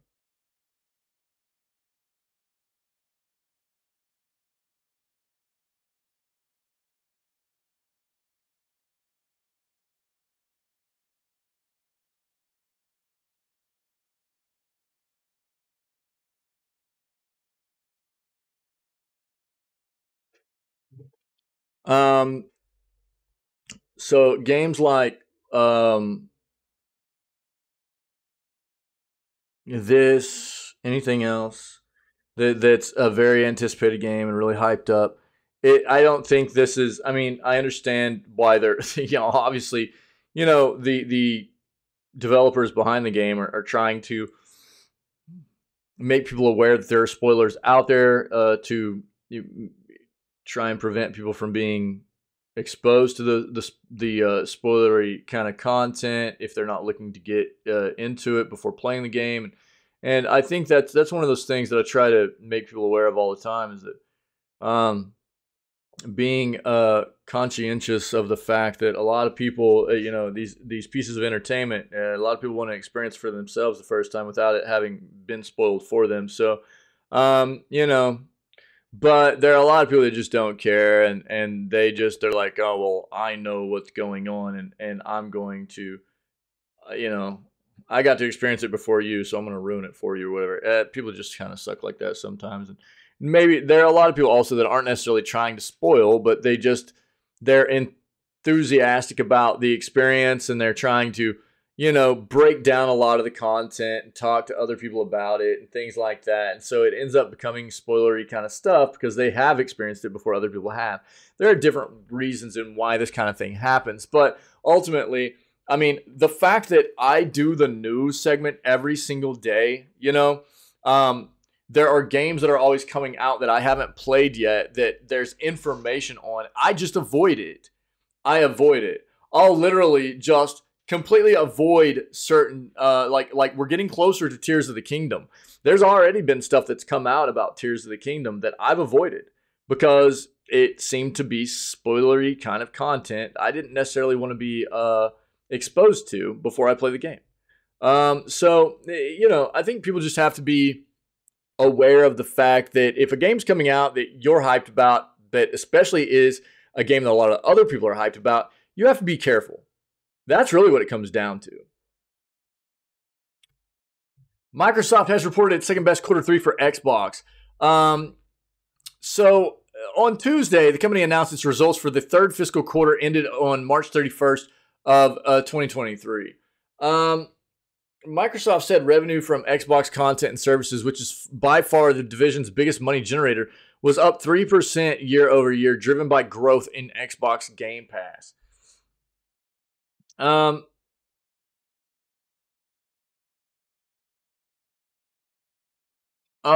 Microsoft CEO Satya Nadella provided some additional comments on the Xbox business during the company's earnings call. Quote, we set third quarter records for monthly active users and monthly active devices. Across our content and services business, we're delivering on our commitment to offer gamers more ways to experience the games they love, while revenue from subscriptions reached nearly $1 billion this quarter. This quarter, we also brought PC Game Pass to 40 new countries, nearly doubling the number of markets where it's available. We touched on that a couple of weeks ago. Great content remains the flywheel behind our growth, he continued. We have now surpassed 500 million lifetime unique users across our first-party titles, have never been more excited about our pipeline of games, including the fourth quarter launches of Minecraft Legends and Redfall. Minecraft Legends is not doing great. Redfall, I don't think is going to do great, to be honest. Starfield is where they're really, I think, putting their eggs in the Starfield basket right now. I don't know what else they can do. I don't know of a whole lot else they have coming soon outside of these titles. We've already seen Minecraft Legends isn't doing fantastic ratings-wise and stuff, and people aren't real thrilled with it. Redfall, we already know people are being turned off by Redfall with host-only progression, and the fact that on Xbox consoles, it's releasing at a locked 30 frames per second, which is pretty gross. And so the whole Redfall thing is I think, a pretty big issue. And so really what they have left coming big is Starfield. And I think there's a lot of anticipation. There always has been a lot of anticipation for this game to see what Bethesda was going to be able to bring to the table for their next title, because they haven't had great stuff as of recent, really. I mean, they've had mediocre at best stuff. And so, I mean, there's a lot of love behind a lot of the historical Bethesda content. But as of recent, there hasn't been a lot to love. And people want old Bethesda back. So this is, I think, something more that people are looking for to test and see if Bethesda can get back to more of their roots of bringing that great content back to us. And it's a big thing. You know, I'd say, you know, Xbox really needs this to do well. Contrastingly, Xbox hardware revenue was down 30% on a prior year comparable that benefited from increased console supply, according to the company. Overall, third quarter gaming revenue declined 4% year over year to around $3.59 billion. However, as noted by independent analysts at Dom's Playing, the figure marks the second best third quarter ever for Xbox business. It only trails the $3.74 billion generated in the third quarter of the last fiscal year, when Microsoft's gaming business posted record revenue for a non-holiday quarter. Unlike fellow platform holders Sony and Nintendo, Microsoft doesn't announce console sales figures as part of its quarterly sales. I mean, there are a couple of reasons behind this. Xbox has never sold they're usually on par for about half of what Sony sells console-wise. So pushing those figures out doesn't really help anything. It doesn't make them look great. But it's known. They only sell about half the amount of hardware that Sony sells console-wise. On top of that, Microsoft and Xbox has always lost money on their hardware. They lose money on their consoles. So the play is trying to get people into their platform, to get into things like, like Game Pass and stuff like that, you know. So the UK's Competition and Markets Authority is due to announce on Wednesday whether it plans to approve or block Microsoft's proposed acquisition of Call of Duty owner Activision Blizzard. Okay, on that note, let's go ahead and pull this up.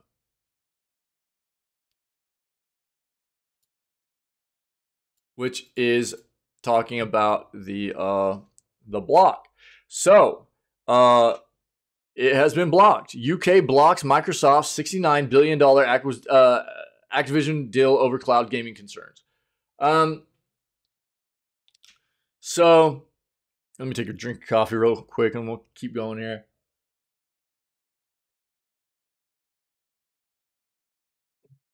Britain said it would block Microsoft's $69 billion acquisition of Call of Duty maker Activision Blizzard over its concerns it would hinder competition in cloud gaming. The country's antitrust regulator said Microsoft's commitment to offer access to Activision's multi-billion-dollar Call of Duty franchise to leading cloud gaming platforms would not effectively remedy its concerns. Microsoft said in a statement it remained fully committed to this acquisition and would appeal. That's what I figured. Another article. The CMA has prevented Microsoft's proposed purchase of Activision over concerns the deal would alter the future of the fast-growing cloud gaming market, leading to reduced innovation and less choice for UK gamers over the years to come. Final decision to prevent the deal comes after Microsoft's proposed solution failed to effectively address the concerns in the cloud gaming sector outlined in the Competition and Markets Authority provisional findings published in February. Microsoft entered into a roughly $69 billion deal to buy Activision, one of the most popular video game publishers in the world, in January of 2022. The CMA launched an in-depth review of the deal in September of last year, and in February of this year, provisionally found the merger could make Microsoft even stronger in cloud gaming, stifling competition in the growing market.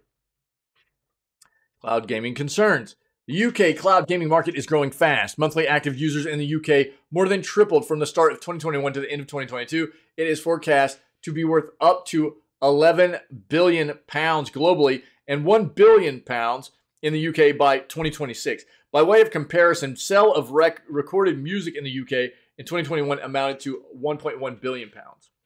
Microsoft has a strong position in cloud gaming services, and the evidence available to the CMA showed that Microsoft would find it commercially beneficial to make Activision's games exclusive to its own cloud gaming service. Microsoft already accounts for an estimated 60 to 70% of global cloud gaming services, has other important strengths in cloud gaming from owning Xbox to leading PC operating systems and global cloud computing infrastructure.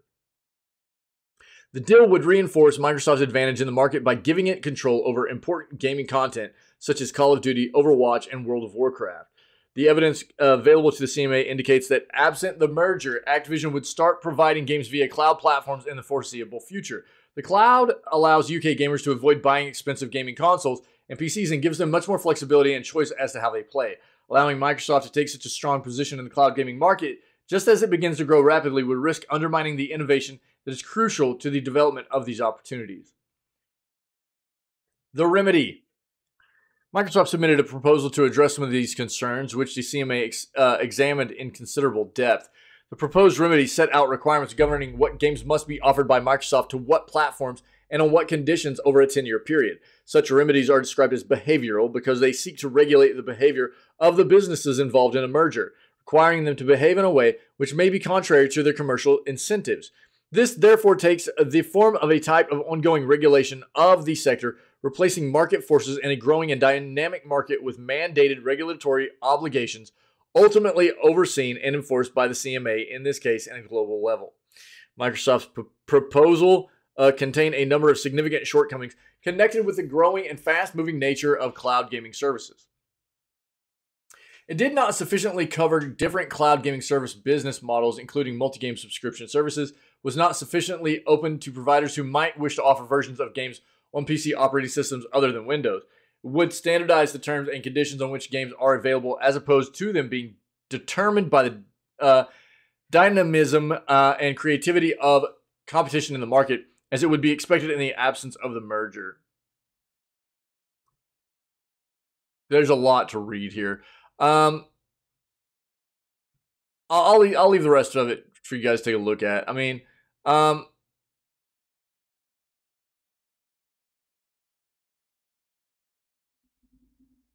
accepting Microsoft's remedy would inevitably require some degree of regulatory oversight by the CMA. By contrast, preventing the merger would effectively allow market forces to continue to operate and shape the development of the cloud gaming without this regulatory intervention. And it talks about the potential benefits of the merger as well. We've talked a lot. I'm not going to go into any more detail on it. Like we've talked about the pros and cons all the way around of what we feel the merger could present for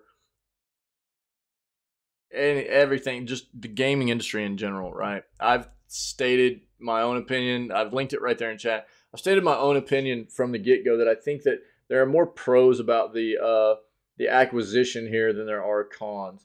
I don't think, I mean, don't get me wrong. It's not lost on me that there are significant concerns here too, but I don't think it's a bad thing for this to happen. So we'll see what happens. I think it's wild that like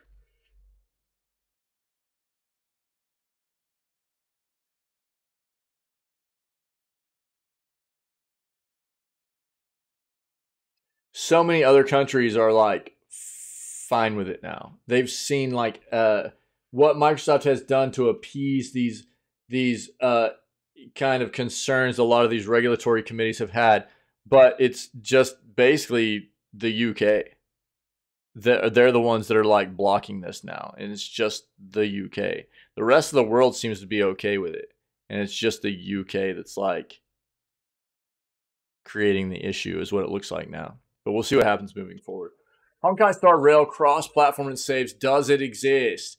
With Honkai Star Rail now released, we answer a commonly asked question. Does the game have cross-platform, and do saves carry over to other platforms? Honkai Star Rail will be available on PC via the official site or the Epic Games Store, iOS, and Android upon launch. As such, some players asked if there would be cross-platform between the available platforms.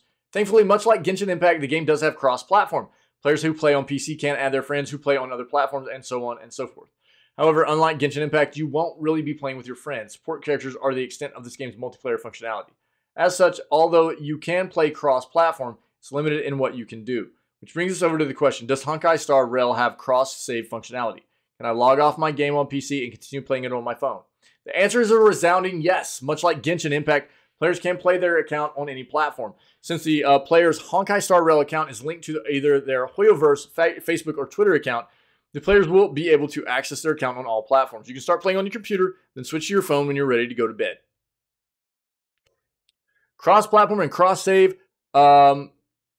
yes. It does. There you go. Cool. I'll link it. The new game at Hoyo from the same developer of Genshin Impact, right? A lot of hype about this. Physical editions of Sifu are now available in North America. The acclaimed Kung Fu or Revenge Tale is now available in retail editions. A standard edition, Vengeance edition, and the Redemption set collector's box are available for purchase. Details on what's included can be found below. Slow Clap and Microids are delighted to announce that Sifu's both Standard Edition and Limited Vengeance Edition for Series X and Xbox One are now available in North America. Famous for its hit multiplayer game Absolver in 2017, the Parisian studio comes back with its sophomore title, offering a mix of high-octane action set against the backdrop of Kung Fu and revenge. The Vengeance Edition, you get the game on Xbox One and Series X. Exclusive steelbook case. Art of Sifu print art book, original game score, digital, and 3 lithographs. Vengeance Edition, you get everything you see here. Steelbook, lithographs, digital soundbook, art, game. Redemption set is the collector's box. Players who already own the game on PS5, 4, Switch, Xbox One, Series X, or PC won't be left out, as the Redemption set collector's box set is also available, including a figure representing the student, a Tenacity pendant, 160-page Behind the Art of Sifu Developer's Diary, published by Pixenlove. See the stuff here. Yeah. So, yeah, if you're interested. Sifu. It's supposed to be a cool game. Like a Kung Fu roguelike kind of situation, yeah? It's supposed to be very good. All right, Funko Fusion trailer includes Back to the Future, Jurassic World, and more. Funko figures cover a wide variety of pop culture characters, and Tintin Games is bringing a few of those together for its next video game. The studio showed off the first trailer for the action title, which is called Funko Fusion. It's slated for sometime in 2024 for PC and an unnamed batch of consoles. Funko Fusion includes characters from the Umbrella Academy, Back to the Future, The Thing, Jurassic World, Chucky, Masters of the Universe, The Mummy, Battlestar Galactica, and Shaun of the Dead, just to name a few, as shown by the trailer. Features dozens of playable characters that all have their own abilities and personalities. Up to 4 players can join in too. Funko Fusion.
Nice.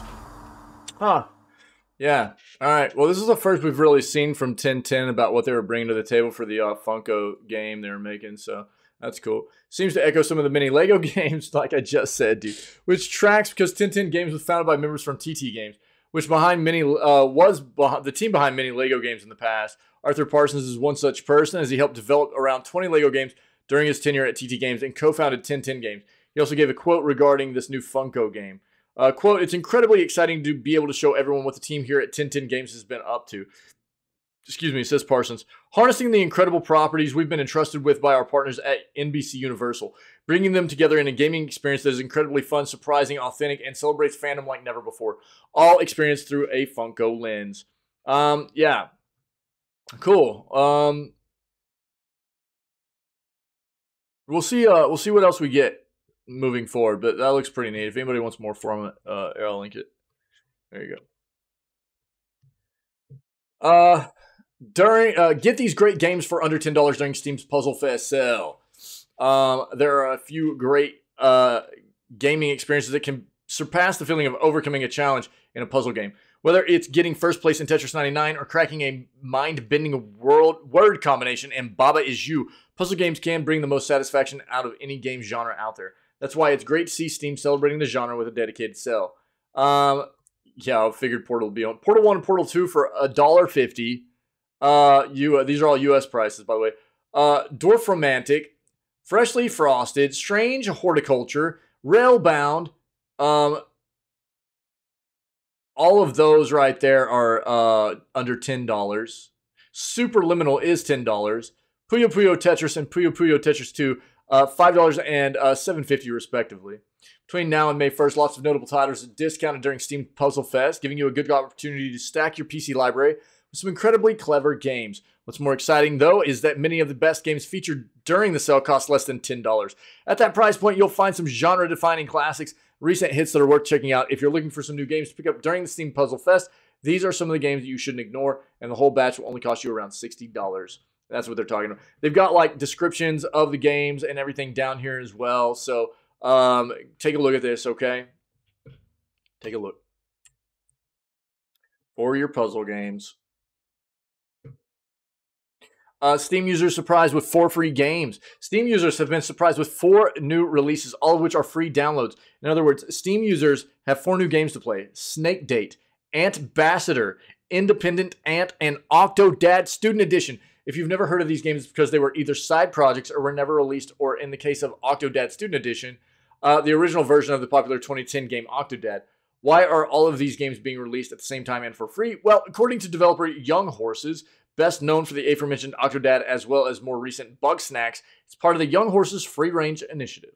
It's unclear if these are permanent free additions to Steam or a limited time offer. Lack of distinction suggests it's the former, but this has not been confirmed. That said, below you can read more about each game and check out a trailer for each game as well, okay? I'll link this for you guys, but free games, you can't argue with that, right? So get on your Steam account and go grab these free titles, okay? Link this for you. Go get your free games. On that note, okay, Beyond Blue and Never Alone are only free for the next day. About 26 more hours, I think. So go grab these right now on Epic and then get ready, because Breath Edge, very notable game, and Poker Club will be available starting tomorrow through May 4th, okay? So free games, let's go. Star Trek Resurgence release date. Let's see here. Finally, the Star Trek Resurgence release date has been confirmed. The new game from Dramatic Labs will release on May 23rd. Unfortunately, the game's release was originally delayed, and there hasn't been much news until today. In the lead-up, we got a prequel comic series from IDW Publishing and preview material from gaming news outlets. Last month also saw the Star Trek game feature on the cover of PC Gamer. The game will release on PC via Epic Games, PlayStation 4, 5, Xbox One, Series X, and Series S. Recently, we had a Star Trek Prodigy game release, but with the promise of a Telltale Star Trek style Star Trek game. Can't wait for this one. Interactive narrative video game from Dramatic Labs tells an original story following the events of Star Trek The Next Generation. Given the recent conclusion of Star Trek Picard Season 3 and the demands for a Star Trek Legacy series, fans are desperate for more TNG stories. Resurgence release date beams down. Yeah. So it was supposed to release last year, got delayed until this year. They said they needed more development time. Delays are preferred over sloppy releases, right? So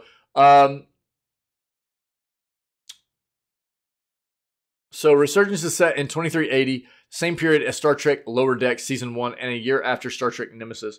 Therefore, the game occurred 19 years before Star Trek Picard Season 1. The official game story description is here. A worker uprising threatens the tenuous peace between two alien civilizations, and Starfleet is forced to intervene. Players experience conflict and larger mystery from two key perspectives. The USS Resolute's first officer, Yara Rydick, is part of the diplomatic envoy led by Ambassador Spock that's tasked with finding a resolution and uncovering the ultimate source of this tense situation. Engineering crew person Carter Diaz highlights how the mission plays out from the lower decks, caught up in the events in his own unique way. Throughout the gripping story, players can interact with the Star Trek universe like never before, with moments of authentic action and critical decisions that shape the broader narrative in subtle and unexpected ways. Spock will be making an appearance. I would butcher this, dude. I'm not a Trekkie. I'm sorry, but Elias Tufexis, which is an actor that will be playing one of the Hattori named Galvin. Star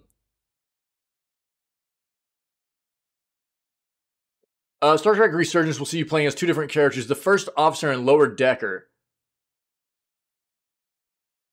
First officer is Commander Yara Rydick, who we find out is a Kublide. There's a very deep cut. Kublides are mostly secondary characters in Star Trek Deep Space Nine, Star Trek Enterprise, and Star Trek Voyager. Meanwhile, engineering crewmate Carter Diaz is our resident Starfleet engineer and lower decks person.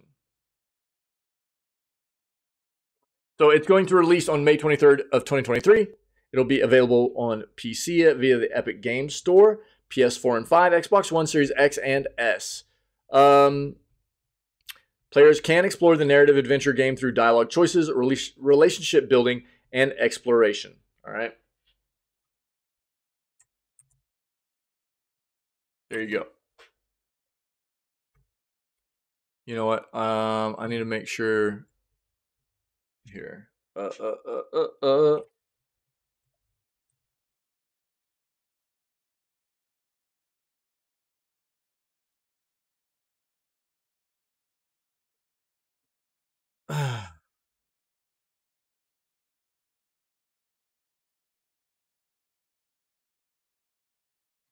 Yeah, we'll take a look at that.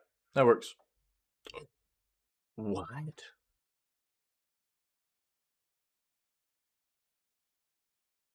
Okay. Yeah, we need to take a look at that too.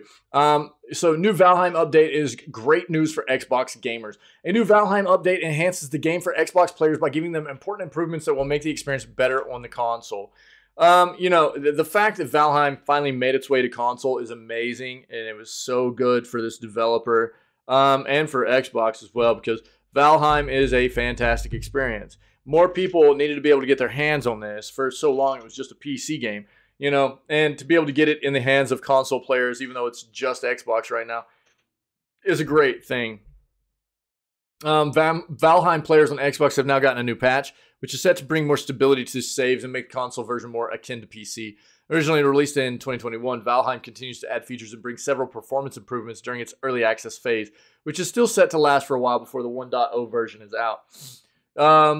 This is developed by Iron Gate. Valheim was one of the most unexpected hits of 2021.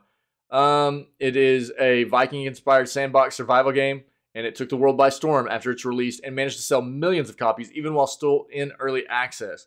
Originally only offered on PC, like I said. Current performance on console is still far from perfect at the moment. Team behind Valheim has released a new update specifically to improve the experience for Xbox gamers. Players can expect a few height map fixes, making the Xbox and PC versions of the game identical in this regard, as well as solving some issues with the gamepad and control input. Even more importantly, the update also improves the stability of saves on the Xbox, a feature that was requested very often by players.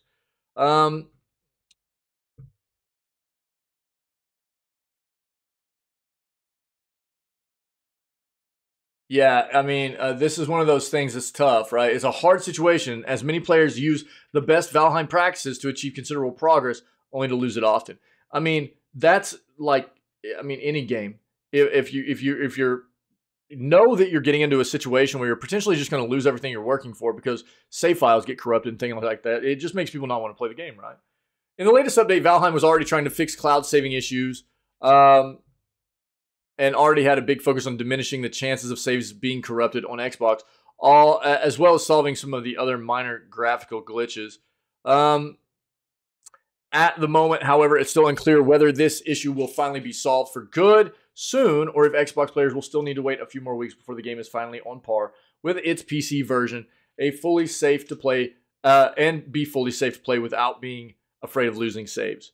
Yeah, okay, that feels bad, but dude, they need to get it figured out because the game's amazing on PC, and more people need to be able to experience this game in its in the state that it is on PC because it's so good. The Jurassic Park games are getting a 30th anniversary retro collection. If you're eager to sink your teeth into some more retro game collections, you'll be pleased to know physical distributor Limited Run Games has announced a Jurassic Park 30th Anniversary Collection.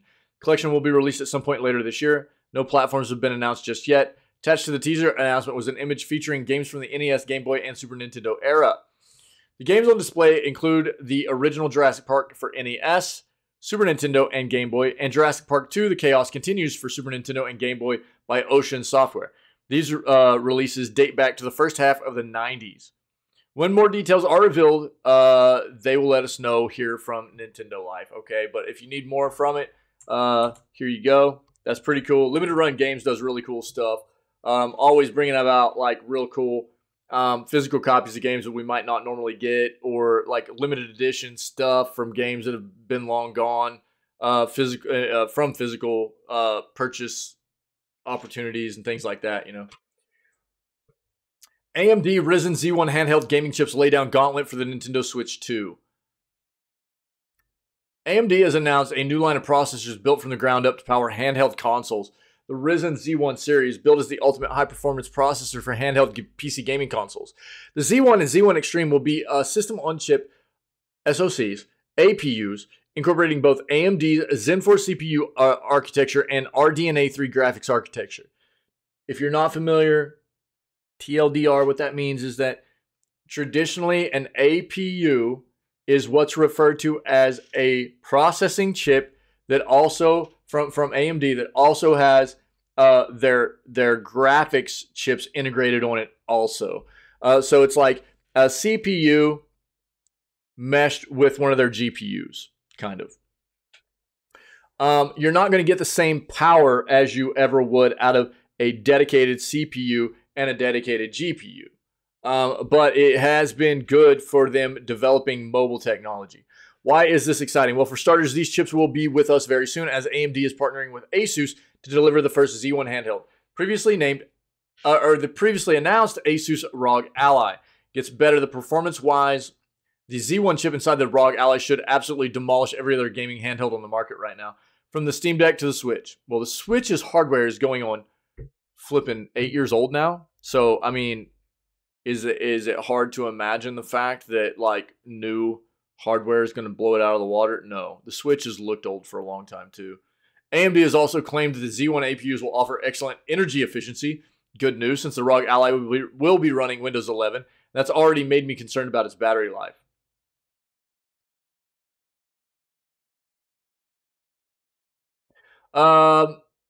The standard Z1 chip will feature a 6-core, 12-thread CPU and a 4-core iGPU with up to 2.8 teraflops of gaming performance, while the Z1 Extreme uses an 8-core, 16-thread CPU and a 12-core iGPU for a whopping 8.6 teraflops of potential performance. For reference, the base Nintendo Switch is capable of about 0.4 teraflops in gaming PC terms. The Z1 Extreme is roughly equal to the RTX 3050. Now, we didn't think the 3050 was all that impressive back when we reviewed it, but that was looking at it in a desktop PC gaming context. For a handheld targeting 1080p, the Z1 Extreme could be pretty incredible. With AMD's Radeon Super Resolution 2 upscaling tech, the Z1 Extreme can reportedly crack 60 frames per second in a ton of AAA games at high def or 1080p. Yeah, okay, so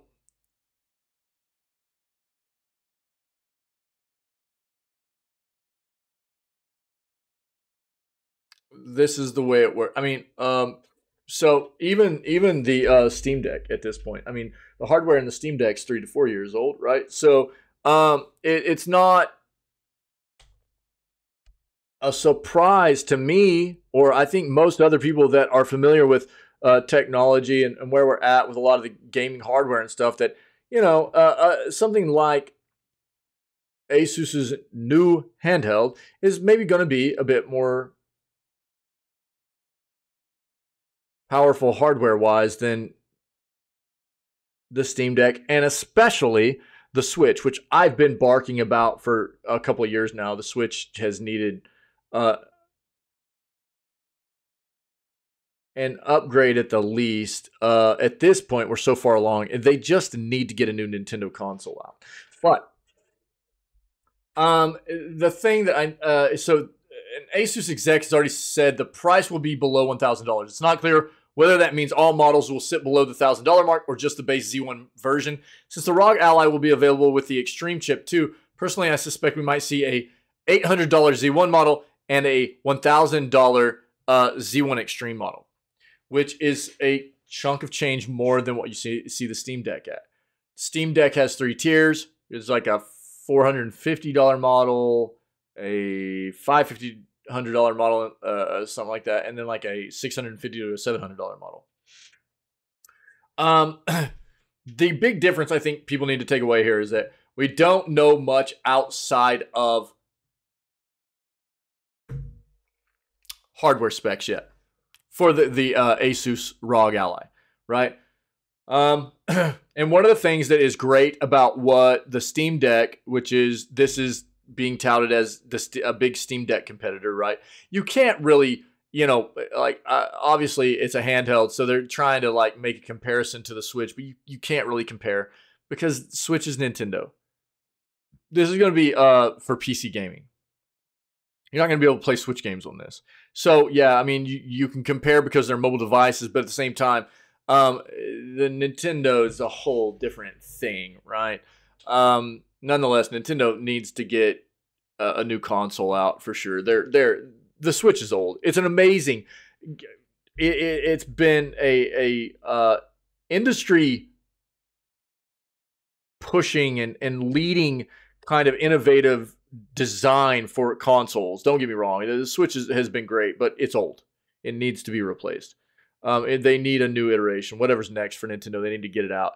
But while the stats and everything on paper make the ROG Ally look good, the things that people need to keep in mind here is that in comparing this to something like Valve's Steam Deck, you're missing a lot of things that we already know about the Steam Deck, which is it's got very easily and cheap to buy replacement parts. It's easy for anybody to open that device up and replace those parts themselves if they feel the need to and they're comfortable doing that without voiding the warranty. You've got very good customer support through Valve. The hardware is very well built. The operating system for the Steam Deck is made in a way which it allows for techies to get in there and play around with the software and the operating system on the Steam Deck without voiding the warranty as well. They made it a very open platform for people to be able to repair, configure, do things they want to do with that platform without it necessarily affecting warranty status and things like that. And a lot of times, if what I always try to get people to dive into is that if you're planning on spending a significant amount of money on some kind of purchase, you need to be looking at what kind of warranty you're getting, what kind of customer support you're getting. And Asus is a reputable corporation, but I don't know much about their warranty and their customer support and things of that nature. So I think that's something that people need to take a look at. Are you going to be able to get replacement parts for these at an easy price? What's the build quality of this going to be in comparison to something like the Steam Deck? And you're coming in at a higher price point too. Yeah, the hardware is better, but that's because it's new hardware. Whenever the Steam Deck comes out with their next iteration, or Valve comes out with their next iteration of the Steam Deck, whatever it may be called, it will be as powerful as this too. That's just the way technology rolls. So I think that's just stuff that you need to take into consideration there. But the hardware sounds very good for sure.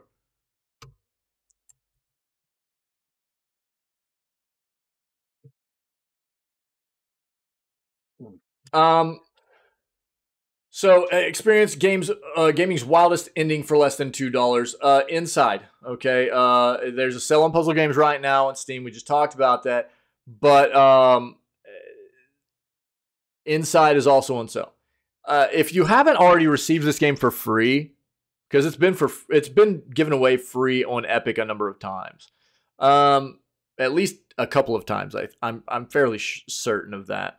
But this Inside, as well as Limbo, which is another title from the same developer, these are notable games. Inside's a bit more renowned than Limbo is, but they're both supposed to be very good. You're not going to get an excessive amount of game time out of these, but if you think something like Little Nightmares, if you're familiar with those games, these are like 2.5D kind of side-scrolling platforming games. They've got a bit of a darker, ominous kind of tone to them and stuff. They're supposed to be very, very good, though. I own Inside. I haven't played it yet. I've kind of been having it as like a back pocket kind of game for the Scaretober stuff for us every year, and I just haven't gotten to it. But right now, Playdead's atmospheric puzzle platformer Inside is only $2 US or £1.70. How do you... £1 and 70 I don't even know how you say that, dude. Such a currency pleb. Just under £2 until May 1st. That's a huge 90% off for Limbo's spiritual successor and well worth the price for an absolute roller coaster of an experience. It's the cheapest the game's ever been in dollars, though those in the UK will find it's 20 p more than SteamDB's lowest recorded price point. It's a pretty short game, clocking in at around 4 hours, but offers one of the wildest endings in the game. Not to be spoiled here. Significant and powerful enough, though, to earn a 2016 award for Best Short Form Game, while stirring up tons of discussion among our writers and editors. Former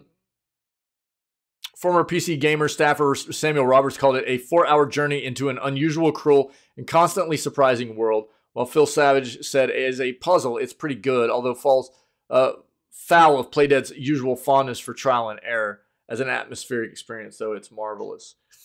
So, yeah, I mean, $2, 4 hours worth of gameplay for something that it's supposed to be very, very good.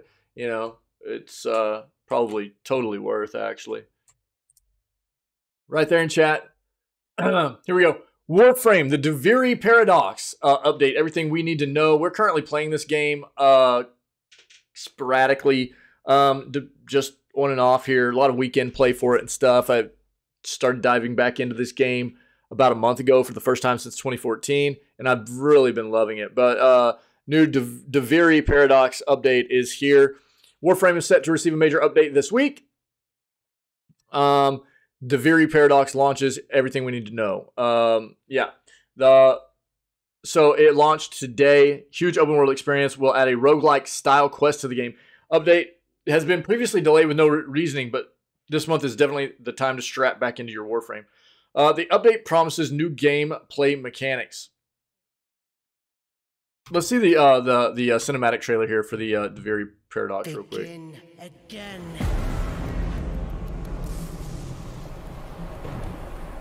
Royal Highness, ladies. I have not rejected. We're about to. We've got this last. This is the last article before we go over the YouTube. My YouTube response video, man. Before accepting their fate.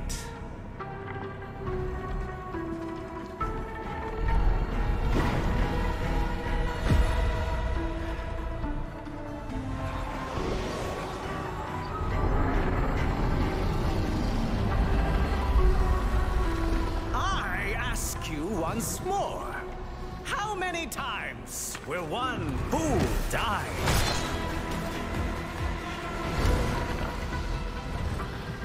How much will one proud human soul suffer?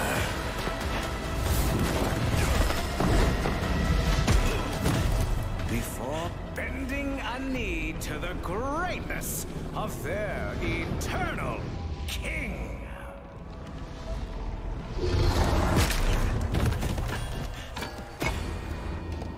Citizens of Deviri, it is a well-known fact to each and every one of us, yes, that the unbent knee must be broken.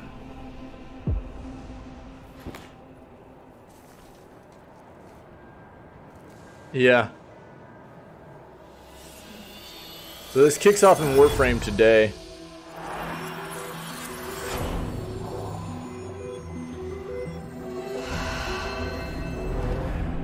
Had to get that spice going, you know what I mean? Had to get real spiced out.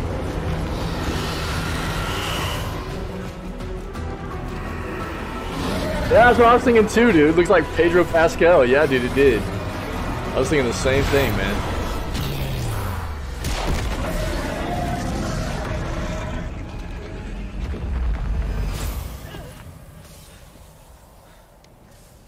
Pretty incredible this game's 10 years old now, man.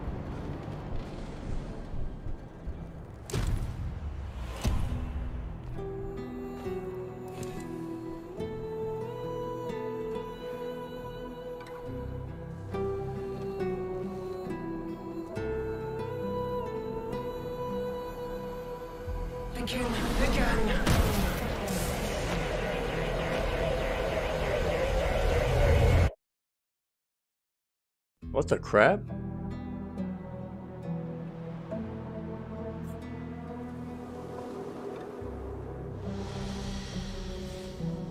So this is that's the cinematic trailer for Deviri Paradox, which is supposed to be kicking off today in Warframe. We'll log in real quick this morning. I try to log in every day real quick, but we'll see what's up. The update promises new gameplay mechanics and abundance of unlockable items and story progression for its fan base. Ultimately, the Deviri paradox allows you to play two paths, that of your original frame as well as the Drifter. Both playable characters will have different experiences throughout the new update, and you will be able to play both regardless. Being able to play as the Drifter, as well as an update that promises new story content, is definitely intriguing. Gameplay choices. Once you have completed these quests, you will then be presented with 3 choices. These will determine what kind of content you would like to play in the new open world map. Here are the 3 choices you can decide between. The Circuit, an endless game mode for Warframes only, the Deviri experience, full open world adventure, or the Lone Story solo narrative experience. Weapon upgrading and melee upgrades.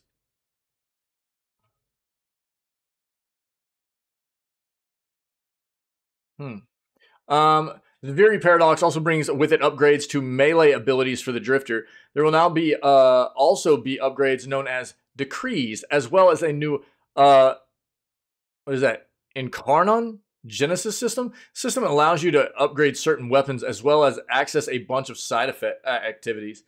Overall, this new upgrade promises a lot of new and exciting content for the Warframe community. Again, yeah, I mean, we've been playing this for about a month now, since I had not really played the game since 2014. And it's free to play. It's on like all major platforms: PC, Xbox, PlayStation, Switch, all that stuff. It's cross-platform, and it's not cross-save, but it's cross-platform. And it's a lot of fun, man. So I highly recommend checking it out. It's very cool. Third person, loot and shoot. There's all kinds of equipment. It's a very grindy game. It's not very hand-holdy. You know, you got to be willing to research stuff and look things up. But they got a great wiki page set up by the developers to help people move along through the game and learn the game and stuff. So it's a lot of fun. Highly recommend. And I'll link this. There we go. All right. So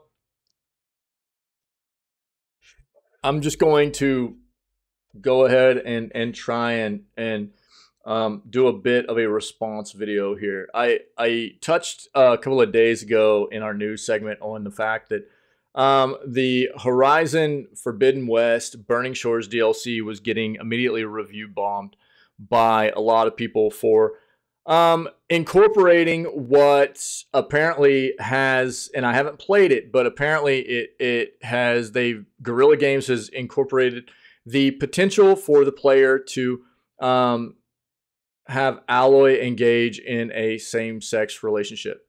And the game has been getting review bombed for it. And which I don't think is fair. I don't think that's fair. And what is, it's like, I basically have a video that basically expressed my sentiments on this situation the other day. It's been receiving a good amount of attention, and people have been commenting and kind of going back and forth on this.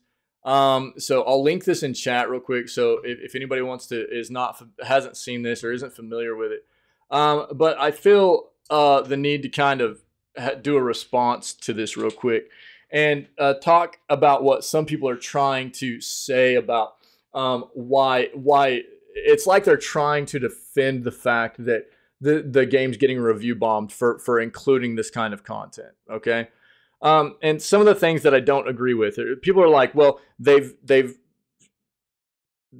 some of the things I've seen in reviews, people are saying they've never indicated that Aloy ever had these feelings before in the games. So they didn't expect to see it now, you know, and it's like, we're not talking about Horizon being 4 iterations deep in the series at this point or anything, you know.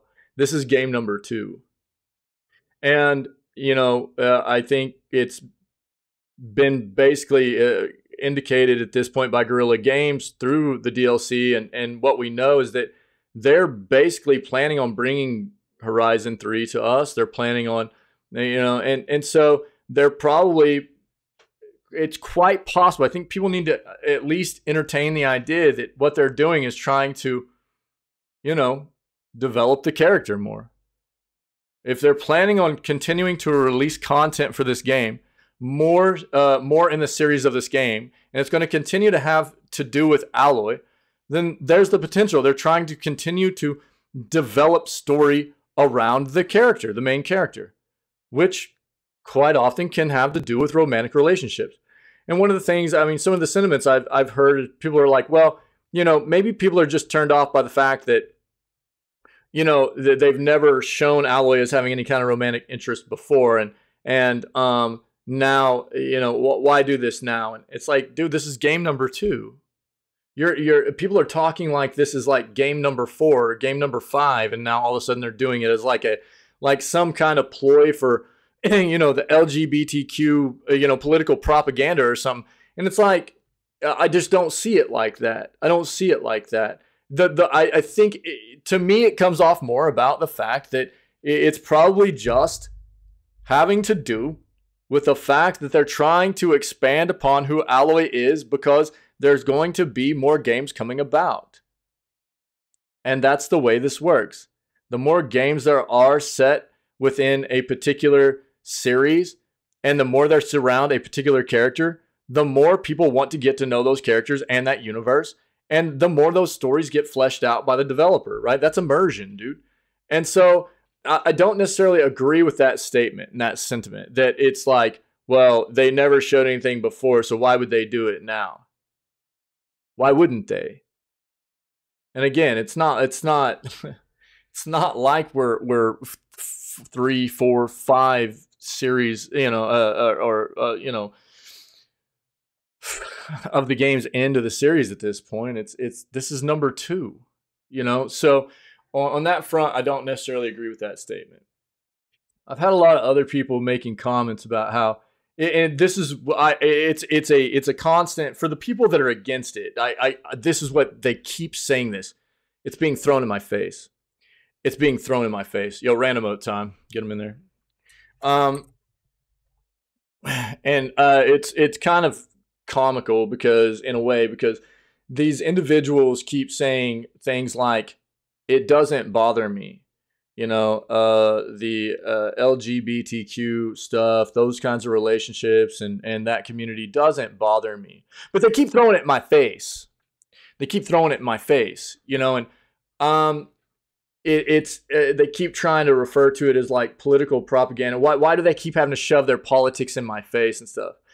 First and foremost, I think what people need to understand is that I think anytime, you know, it's unfortunate that it has to be viewed as politics all the time, but you're failing to recognize the fact that you're talking about a group of people that have been discriminated and persecuted forever in the history of the world for simply wanting to love other people.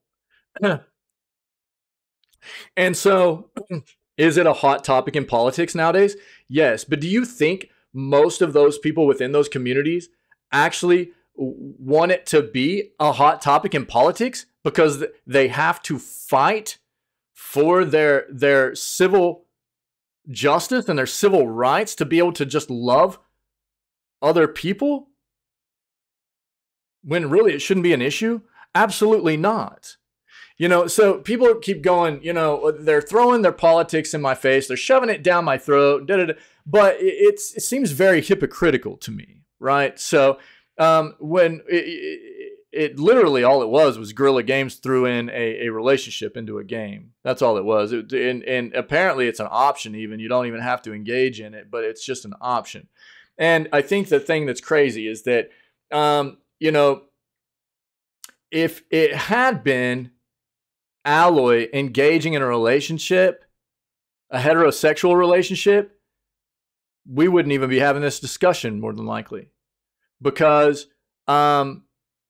it's stereotypical and it's normal or whatever, you know, quote unquote normal, right? And but whenever it's just, you know, and the thing that sucks about it is that, so people go, well, it's just Guerrilla Games shoving, you know, the political LGBTQ political propaganda and stuff down my throat and in my face. And that's what I keep seeing it in these comments. And that's what people keep referring to it as. I don't have a problem with that community, but they just keep shoving it in my face, keep shoving it down my throat, you know, and it's like, you're making it an issue because you're bringing it up as an issue rather than just seeing it as a relationship between characters in the game that are loving one another.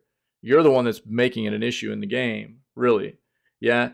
And the thing that sucks is it is very hypocritical. So basically what you're saying is that, you know, same-sex relationships can't be portrayed in mainstream media and entertainment, right? But it's fine for heterosexual relationships to be. And that doesn't make sense. That's not fair. So you've got an entire demographic of people that can be represented and then an entire demographic of people that cannot be represented. And that's not fair. You can't do that. You can't be hypocritical about that, right? And then I've had other people in the comments of that video stating they go to the extent of taking it into a whole nother level of like, you know, it's like they're upset not necessarily about this, but about some entirely other separate instance of like something that had to do, like one of the things I specifically remember was somebody commenting about, you know, they started off with, well, they're throwing this in my face. They're throwing this, you know, LGBTQ propaganda and political agenda and stuff in my face all the time. And and they kept like, it basically funneled down to them finally getting to what the root of their problem was that wherever they lived, their child was going to a school where it was basically they were trying to make children basically attend a class at a very young age about these kinds of subjects, which I agree. It was much too early, and that's kind of crazy. I would not be about that. But the thing is, it seems like people are trying to take other issues in life that politics are creating issues behind it, and they're feeding the flames behind it. And you're not taking into consideration that a lot of these people in this community would much rather have never had to have this be a political issue. But they've been persecuted. And forever, they've been persecuted. And they've been discriminated against. And so they've had to fight for their rights, where people of normal relationships haven't. And so it's just for all those people that are of the heterosexual, you know, persuasion, that's what they lean towards, you know, then, you know, it's just always been normal, right, to see that kind of thing in media and in entertainment. And so when it's not portrayed, if something opposite to that is portrayed, they throw a fit. Because all of a sudden it's political propaganda. Instead of it just being equally portraying what maybe somebody else, you know, well, like other people in the world tend to side with or flow with, you know? And that just doesn't make sense to me at all. So yes, I know there's a lot of, you know, I understand that people don't want to see politics be shoved into their games because there's too much political crap in the world that you know, you have to deal with on a day-to-day basis of real world stuff. I get that. We play video games because it's an immersive experience that takes us away from the stressors and the crap that we have to deal with in day-to-day real life. Absolutely. I agree with that. But I think that, you know, having a stance of taking any kind of relationship that might be abnormal to what you consider to be a normal relationship as propaganda, and not considering the fact that it needs to be ingrained in our society in order to represent demographics of people that are not like you is not fair, and it's hypocritical. So people need to be better about trying to put yourselves in other people's shoes, right? And understand, I know there's a lot of ins and outs to this topic and how it's affecting people's, whatever, wherever you live, if it's the U.S., whatever, there's different ways in which it's being handled state to state or whatever. The world, it's always been an issue, unfortunately, right? Unfortunately. And but I think that people need to understand that it's not fair that only one group of people, which is considered the norm, gets to be represented, while anytime another group of people tries to be represented in entertainment, it's taken as, it being shoved in the other group's face. It's not fair. It shouldn't be like that.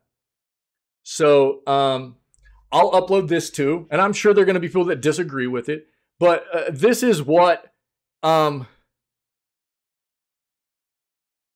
think people need to understand, that taking the time to try and see things from other people's point of view, right? I mean, this is how you get to being a more ethically and morally grounded individual, right? Seeing things from other people's point of view that don't necessarily aren't the same as you, yeah. Stepping into other people's shoes from time to time, seeing things from a different perspective, and how people have had to deal with things over time. I don't care if you're talking about race, sexual orientation, sexual preference, religion, whatever, dude. Again, so I think that it's not fair. It's not fair. And this is coming from somebody, myself, that is very much straight. I'm not attracted to men. I've been married for a long time, and I'm happily married. And I don't think it's fair. I don't think it's fair that so many people get to take that sentiment of just, a same-sex relationship being portrayed in entertainment and go, oh, they're just shoving it down our throat. They're smashing. They're just, rubbing it in our faces, when it's like, I mean, you can't just accept the possibility that they're just trying to represent another demographic of people that should be represented. That's not a thing. I mean, that's not fair, man. It's hypocritical.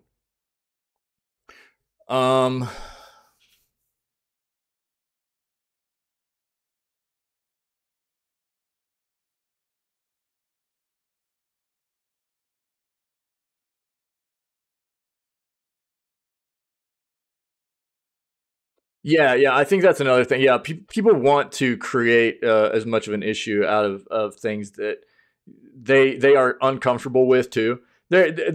People are gonna.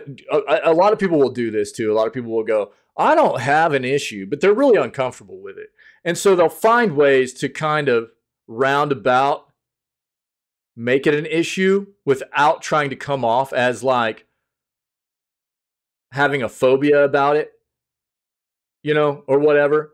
I think that's definitely part of it, and I mean, there was another comment where somebody was trying to come off like they knew that in Hogwarts Legacy, I can't remember the character's name, but there was a trans character in that game. They were trying to come off like they knew that character wasn't originally supposed to be a trans character. It's like, dude, you don't know that for a fact. You don't know that character in that game was never supposed to be trans until there was so much of that character could have supposed to have been trans the whole time. Somebody was acting like in the comments that they knew that was the case the whole time. And I mean, unless you can prove that, I've seen no proof of that.